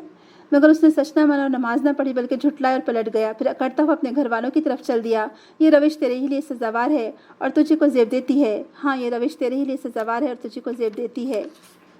کہ انسان نے سمجھ رکھا کہ وہ یوں ہی محمل چھوڑ دیا جائے گا، کہ وہ ایک حقیر پانی کا نطفہ نہ تھا جو رحم مادر میں ٹپکایا جاتا ہے، پھر وہ ایک لوتھڑا بنا، پھر اللہ نے اس کا جسم بنایا اور اس کے اعضاء درست کیے، پھر اس سے مرد اور عورت کی 2 قسمیں بنائیں۔ کیا وہ اس پر قادر نہیں کہ مرنے والوں کو پھر سے زندہ کر دے؟ یعنی اللہ تعالیٰ کے لیے کام بہت آسان ہے۔ سورہ دہر، اس کو سورہ انسان بھی کہا جاتا ہے، اس کی آیات بھی بہت خوبصورت ہیں۔ بسم اللہ الرحمن الرحیم، هل أتى على الإنسان حين من الدهر لم يكن شيئا مذكورا، کہ انسان پر لامتناہ ہی زمانے کا ایک وقت ایسا بھی گزرا ہے کہ جب وہ قابل ذکر کوئی چیز نہ تھا۔ ہم نے انسان کو ایک مخلوط نطفے سے پیدا کیا تاکہ اس کا امتحان لے، اور اس غرض کے لیے ہم نے اسے سننے اور دیکھنے والا بنایا۔ ہم نے اسے سیدھا راستہ دکھایا، خواہ شکر کرنے والا بنے یا کفر کرنے والا۔ کفر کرنے والوں کے لیے ہم نے زنجیریں اور توق اور بھڑکتی ہوئی آگ مہیا کر رکھی ہے۔ نیک لوگ جنت میں شراب کے ایسے ساغر پئیں گے جن میں آب کافور کی آمیزش ہوگی۔ یہ ایک بہتا ہوا چشمہ ہوگا جس کے پانی کے ساتھ اللہ کے بندے شراب پئیں گے اور جہاں چاہیں گے بسہولت اس کی شاخیں نکال لیں گے۔ یہ وہ لوگ ہوں گے جو دنیا میں نظر پوری کرتے ہیں اور اس دن سے ڈرتے ہیں جس کی آفت ہر طرف پھیلی ہوئی ہوگی، اور اللہ کی محبت میں مسکین اور یتیم اور قیدی کو کھانا کھلاتے ہیں اور ان سے کہتے ہیں کہ ہم تمہیں صرف اللہ کی خاطر کھلا رہے ہیں، ہم تم سے نہ کوئی بدلہ چاہتے ہیں نہ شکریہ، ہمیں تو اپنے رب سے اس دن کے عذاب کا خوف لاحق ہے جو سخت مصیبت کا انتہائی طویل دن ہوگا۔ بس اللہ تعالیٰ انہیں اس دن کے شر سے بچا لے گا اور انہیں تازگی اور سرور بخشے گا۔ سبحان اللہ، یعنی لوگوں کو کھانا کھلانا، ان کے ضروریات کو پوری کرنا اور کہنا کہ ہمیں تم سے کوئی شکریہ اور توقع نہیں چاہیے، شکریہ کی توقع ہم کو نہیں ہے۔ یعنی کچھ لوگ ایسے ہوتے ہیں کہ جو اپنا نام بھی ظاہر نہیں ہونے دیتے، تو اللہ کے لیے جو بھی کام کریں، کوئی بھی نیکی کا کام ایکس وائی زیڈ، کچھ لوگوں پر جب بھی اگر آپ مدد کرنا چاہیں گے اپنے ذریعے، جو بھی اللہ تعالیٰ نے آپ کو حیثیت دی ہے، تو کبھی ان سے شکریہ کی توقع نہ رکھیں۔ یہاں پر بہت ہی خوبصورت آیت ہے کہ وَيُطْعِمُونَ الطَّعَامَ عَلَىٰ حُبِّهِ مِسْكِینًا وَیتیمًا وَاسِیرًا، کہ قیدیوں کو کھانا کھلاتے ہیں، مسکینوں کو کھانا کھلاتے ہیں۔ کس وجہ سے؟ اللہ کی محبت کی وجہ سے۔ ان کو اپنے رب سے محبت ہے، ان کو معلوم ہے کہ ان کا رب اس بات کو بہت پسند کرتا ہے کہ مسکینوں کو کھانا کھلایا جائے۔ آپ دیکھیں اس کا ذکر آپ کو بار بار ملے گا مکی صورتوں میں، اور کوئی بدلے کی توقع نہیں رکھتے، نہ شکریہ کی توقع رکھتے ہیں، بلکہ وہ کس سے ڈرتے ہیں؟ اس دن کے عذاب سے ڈرتے ہیں جو دن چہروں کو بگاڑ دے گا، جو سخت مصیبت کا انتہائی طویل دن ہوگا۔ بس اللہ تعالیٰ انہیں اس دن کے شر سے بچا لے گا اور انہیں تازگی اور سرور بخشے گا۔ ہم سب چاہتے ہیں اگر کہ ہم اس دن کی ہیبت ناکی سے، ہولناکی سے بچیں، ہمارے چہرے اس دن بگڑنے نہ پائیں، اس دن ہمیں راحت اور سکون ملے، تو پھر ہمیں دنیا میں لوگوں کو، مسکینوں کو کھانا کھلانا پڑے گا، اور ان سے کوئی شکریہ کی توقع نہ رکھیں، ان سے شکریہ نہ چاہیں، طلب نہ کرے شکریہ ان سے، اور ان کے صبر کے بدلے میں انہیں جنت اور ریشمی لباس عطا کرے گا۔ وہاں وہ اونچی مسندوں پر تکیے لگائے بیٹھے ہوں گے، نہ انہیں دھوپ کی گرمی ستائے گی نہ جاڑے کی ٹھر۔ جنت کی چھاؤں ان پر جھکی ہوئی سایہ کر رہی ہوگی اور اس کے پھل ہر وقت ان کے بس میں ہوں گے، جس طرح چاہیں انہیں توڑ لیں۔ ان کے آگے چاندی کے برتن اور شیشے کے پیالے گردش کرائے جا رہے ہوں گے۔ سبحان اللہ، کیا خوبصورت منظر ہے! آپ سوچیں، امیجن کریں اس کو کہ ان کے سامنے شیشے کے پیالے گردش کرائے جا رہے ہوں گے، شیشے بھی وہ جو چاندی کے قسم کے ہوں گے۔ سبحان اللہ، اور ان کو منتظمین جنت نے ٹھیک اندازے کے مطابق بھرا ہوگا۔ یہ بھی بہت خوبصورت بات ہے کہ ایک تو ساغر ہوں گے، اور ساغر کیسے ہوں گے کہ شیشے ایسے ہوں گے، یعنی چاندی کا وہ ہوگا اور شفاف ہوں گے۔ تو چاندی کی قسم اس دنیا میں نہیں پائی جاتی، یہ صرف جنت کی خصوصیت ہوگی کہ وہاں شیشے جیسی شفاف چاندی کے برتن اہل جنت کے لیے پیش کیے جائیں گے، اور وہاں کے جو خدام ہوں گے جو ساغر بھر بھر کر دیں گے، تو وہ ایسے بھرے ہوئے ہوں گے پیالے کے جو بہت زیادہ بھی نہیں ہوگا اور بہت کم بھی نہیں ہوگا۔ بعض اوقات آپ نے دیکھا ہوگا نا، کوئی مشروب ہم دنیا میں پیتے ہیں، اور اگر کبھی ہم کو چائے پسند نہیں آ رہی ہوتی ہے کسی کے ہاتھ کی، وہ دل نہیں چاہ رہا ہوتا، لیکن آپ کو پوری پینا ہی پڑتا ہے۔ لیکن وہاں کا جو مشروب ہوگا جنت کا، وہ اتنا بہترین ہوگا اور برابر مقدار کے مطابق ہوگا، جتنا آپ کو چاہیے ہوگا اتنا ہی ہوگا، نہ زیادہ نہ کم۔ سبحان اللہ، کتنی باریک اور خوبصورت بات کی طرف اشارہ کیا گیا ہے۔ ان کو وہاں ایسی شراب کے جام پلائے جائیں گے جس میں سونٹ کی آمیزش ہوگی۔ یہ جنت کا ایک چشمہ ہوگا جسے سلسبیل کہا جاتا ہے۔ اللہ تعالیٰ ہمیں بھی ان میں شامل کرے۔ ان کی خدمت کے لیے ایسے لڑکے دوڑتے پھر رہے ہوں گے جو ہمیشہ لڑکے ہی رہیں گے۔ تم انہیں دیکھو تو سمجھو کہ موتی ہیں جو بکھیر دیے گئے ہیں۔ وہاں جدھر بھی تم نگاہ ڈالو گے نعمتیں ہی نعمتیں، اور ایک بڑی سلطنت کا سر و سامان تمہیں نظر آئے گا۔ سبحان اللہ، ان کے اوپر باریک ریشم کے سبز لباس اور اطلس و دیبا کے کپڑے ہوں گے، ان کو چاندی کے کنگن پہنائے جائیں گے، اور ان کا رب ان کو نہایت پاکیزہ شراب پلائے گا۔ یہ تمہاری جزا ہے اور تمہاری کارگزاری قابل قدر ٹھہری۔ اللہ تعالیٰ ہمیں ان میں شامل فرمائے۔ آپ دیکھیں جو آخر میں کیا بتایا گیا، یہ بدلہ ہے، ان ھذا کان لکم جزاء وکان سعیکم مشکورا، یعنی جو تم نے دنیا میں جو صحیح اور کوشش کی تھی، اس کوشش کا بدلہ تمہیں دیا گیا ہے، وہ قابل قدر ٹھہری اللہ تعالیٰ کے نزدیک۔ اس سے پتہ چلتا ہے کہ عمل کرنا بہت زیادہ ضروری ہے، یعنی دنیا میں نیک عمل ضروری ہے، تبھی اس کی جزا، اس کا بدلہ ملے گا۔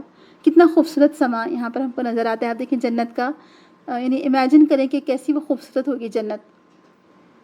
اے نبی صلی اللہ علیہ وسلم، ہم نے تم پر یہ قرآن تھوڑا تھوڑا کر کے نازل کیا ہے، لہٰذا تم اپنے رب کے حکم پر صبر اور ان میں سے کسی بدعمل یا منکر حق کی بات نہ مانو۔ اپنے رب کا نام صبح اور شام یاد کرو، رات کو بھی اس کے حضور سجدہ ریز ہو اور رات کے طویل اوقات میں اس کی تسبیح کرتے رہو۔ یہ لوگ جلدی حاصل ہونے والی چیز دنیا سے محبت رکھتے ہیں اور آگے جو بھاری دن آنے والا ہے اسے نظر انداز کر دیتے ہیں۔ ہم نے ہی ان کو پیدا کیا ہے اور ان کے جوڑ بند مضبوط کیے ہیں، اور ہم جب چاہیں ان کی شکلوں کو بدل کر رکھ دیں۔ یہ ایک نصیحت ہے، اب جس کا جی چاہے اپنے رب کی طرف جانے کا راستہ اختیار کر لے، اور تمہارے چاہنے سے کچھ نہیں ہوتا جب تک کہ اللہ نہ چاہے۔ یقیناً اللہ بڑا علیم و حکیم ہے، اپنی رحمت میں جس کو چاہتا ہے داخل فرماتا ہے، اور ظالموں کے لیے اس نے دردناک عذاب تیار کر رکھا ہے۔ سورہ مرسلات۔ بسم اللہ الرحمن الرحیم۔ والمرسلات عرفا فالآصفات اسفا والناشرات نشرا فالفارقات فرقا فالملقیات ذکرا۔ قسم ہے ان ہواؤں کی جو پے در پہ بھیجی جاتی ہیں، پھر طوفانی رفتار سے چلتی ہیں اور بادلوں کو اٹھا کر پھیلاتی ہیں، پھر ان کو پھاڑ کر جدا کرتی ہیں، پھر دلوں میں اللہ کی یاد ڈالتی ہیں، عذر کے طور پر یا ڈراوے کے طور پر۔ جس چیز کا تم سے وعدہ کیا جا رہا ہے وہ ضرور واقع ہونے والی ہے۔ پھر جب ستارے مان پڑ جائیں گے اور آسمان پھاڑ دیا جائے گا اور پہاڑ دھنک ڈالے جائیں گے اور رسولوں کی حاضری کا وقت آ پہنچے گا، اس روز وہ چیز واقع ہو جائے گی۔ کس روز کے لیے کام اٹھا رکھا گیا ہے؟ فیصلے کے روز کے لیے، اور تمہیں کیا خبر کہ وہ فیصلے کا دن کیا ہے؟ تباہی ہے اس دن جھٹلانے والوں کے لیے۔ کیا ہم نے اگلوں کو ہلاک نہیں کیا، پھر انہیں کے پیچھے ہم بعد والوں کو چلتا کریں گے؟ مجرموں کے ساتھ ہم ایسا ہی کیا کرتے ہیں۔ تباہی ہے اس دن جھٹلانے والوں کے لیے۔ کیا ہم نے ایک حقیر پانے سے تمہیں پیدا نہیں کیا اور ایک مقررہ مدت تک اسے ایک محفوظ جگہ ٹھہرائے رکھا؟ تو دیکھو ہم اس پر قادر تھے، بس ہم بہت اچھی قدرت رکھنے والے ہیں۔ تباہی ہے اس روز جھٹلانے والوں کے لیے۔ ان انسان کی تخلیق کا ذکر کیا گیا کہ ایک حقیر سی بوند سے پیدا ہوا اور کس طرح اللہ تعالیٰ نے ماں کے رحم میں اس کو اتنے مہینے رکھا۔ کیا ہم نے زمین کو سمیٹ کر رکھنے والی نہیں بنایا، زندوں کے لیے بھی اور مردوں کے لیے بھی، اور اس میں بلند و بالا پہاڑ جمائے اور تمہیں میٹھا پانی پلایا؟ تباہی ہے اس روز جھٹلانے والوں کے لیے۔ آپ سوچیں اگر قیامت سے لے کر اب تک کے لوگ اگر ان کی زندہ لاشیں پڑی رہتی زمین پر اوپر تو کس قدر اسمیل پھیل جاتی اور کتنا تکلیف دہ منظر ہوتا۔ تو یہ اللہ تعالیٰ کا شکر ہے کہ اس نے دفن کرنے کا طریقہ سکھایا، اور زمین اپنے اندر کیا کچھ نہیں دفن کر لیتی ہے۔ چلو اب اس چیز کی طرف جسے تم جھٹلایا کرتے تھے، چلو اس سائے کی طرف جو 3 شاخوں والا ہے، نہ ٹھنڈک پہنچانے والا نہ آگ کی لپٹ سے بچانے والا۔ وہ آگ محل جیسی بڑی چنگاریاں پھینکے گی جو اچھلتی ہوئی یوں محسوس ہوگی گویا کہ وہ زوردار اونٹ ہے۔ تباہی ہے اس روز جھٹلانے والوں کے لیے۔ تو یہاں پر سائے سے مراد دھوئیں کا سایہ ہے، اور 3 شاخوں کا مطلب یہ ہو سکتا ہے کہ جب کوئی بہت بڑا دھواں اٹھتا ہے تو اس اوپر جا کر وہ کئی شاخوں میں تقسیم ہو جاتا ہے۔ یہ وہ دن ہے جس میں نہ وہ کچھ بولیں گے اور نہ انہیں موقع دیا جائے گا کہ کوئی عذر پیش کریں۔ تباہی ہے اس دن جھٹلانے والوں کے لیے۔ یہ فیصلے کا دن ہے۔ ہم نے تمہیں اور تم سے پہلے گزرے ہوئے لوگوں کو جمع کر دیا ہے۔ اب اگر کوئی چال تم چل سکتے ہو تو میرے مقابلے میں چل دیکھو۔ تباہی ہے اس دن جھٹلانے والوں کے لیے۔ متقی لوگ آج سایوں اور چشموں میں ہیں، اور جو پھل وہ چاہیں ان کے لیے حاضر ہیں۔ کھاؤ اور پیو مزے سے اپنے ان اعمال کے صلے میں جو تم کرتے رہے ہو۔ ہم نیک لوگوں کو ایسی ہی جزا دیتے ہیں۔ تباہی ہے اس روز جھٹلانے والوں کے لیے۔ کھا لو اور مزے کر لو تھوڑے دن، حقیقت میں تم لوگ مجرم ہو۔ تباہی ہے اس روز جھٹلانے والوں کے لیے۔ جب ان سے کہا جاتا ہے کہ اللہ کے آگے جھکو تو نہیں جھکتے۔ تباہی ہے اس روز جھٹلانے والوں کے لیے۔ اب اس قرآن کے بعد اور کون سا کلام ایسا ہو سکتا ہے جس پر یہ ایمان لے آئیں؟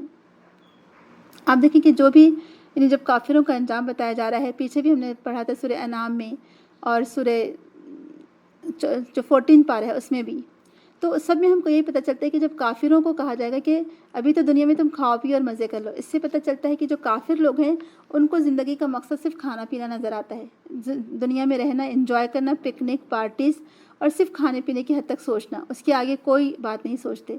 تو ایک مومن کی زندگی ایسے نہیں ہو سکتی۔ مومن کی زندگی بہت زیادہ سوچ سمجھ کر گزرتی ہے دنیا میں۔ وہ ہر قدم پھونک پھونک کر رکھتا ہے تاکہ اپنے رب کے نزدیک وہ کامیاب ہو سکے۔ اللہ تعالیٰ ہمیں ان آیات اور صورتوں سے سبق حاصل کرنے والا بنائے، ہماری زندگی قرآن کے احکامات کے مطابق گزرے، رسول اکرم کی بتائی ہوئی تعلیمات کے مطابق گزرے۔ آمین۔ سبحانک اللہم و بحمدک، نشہد ان لا الہ الا انت، نستغفرک و نتوب الیک۔ السلام علیکم ورحمۃ اللہ وبرکاتہ۔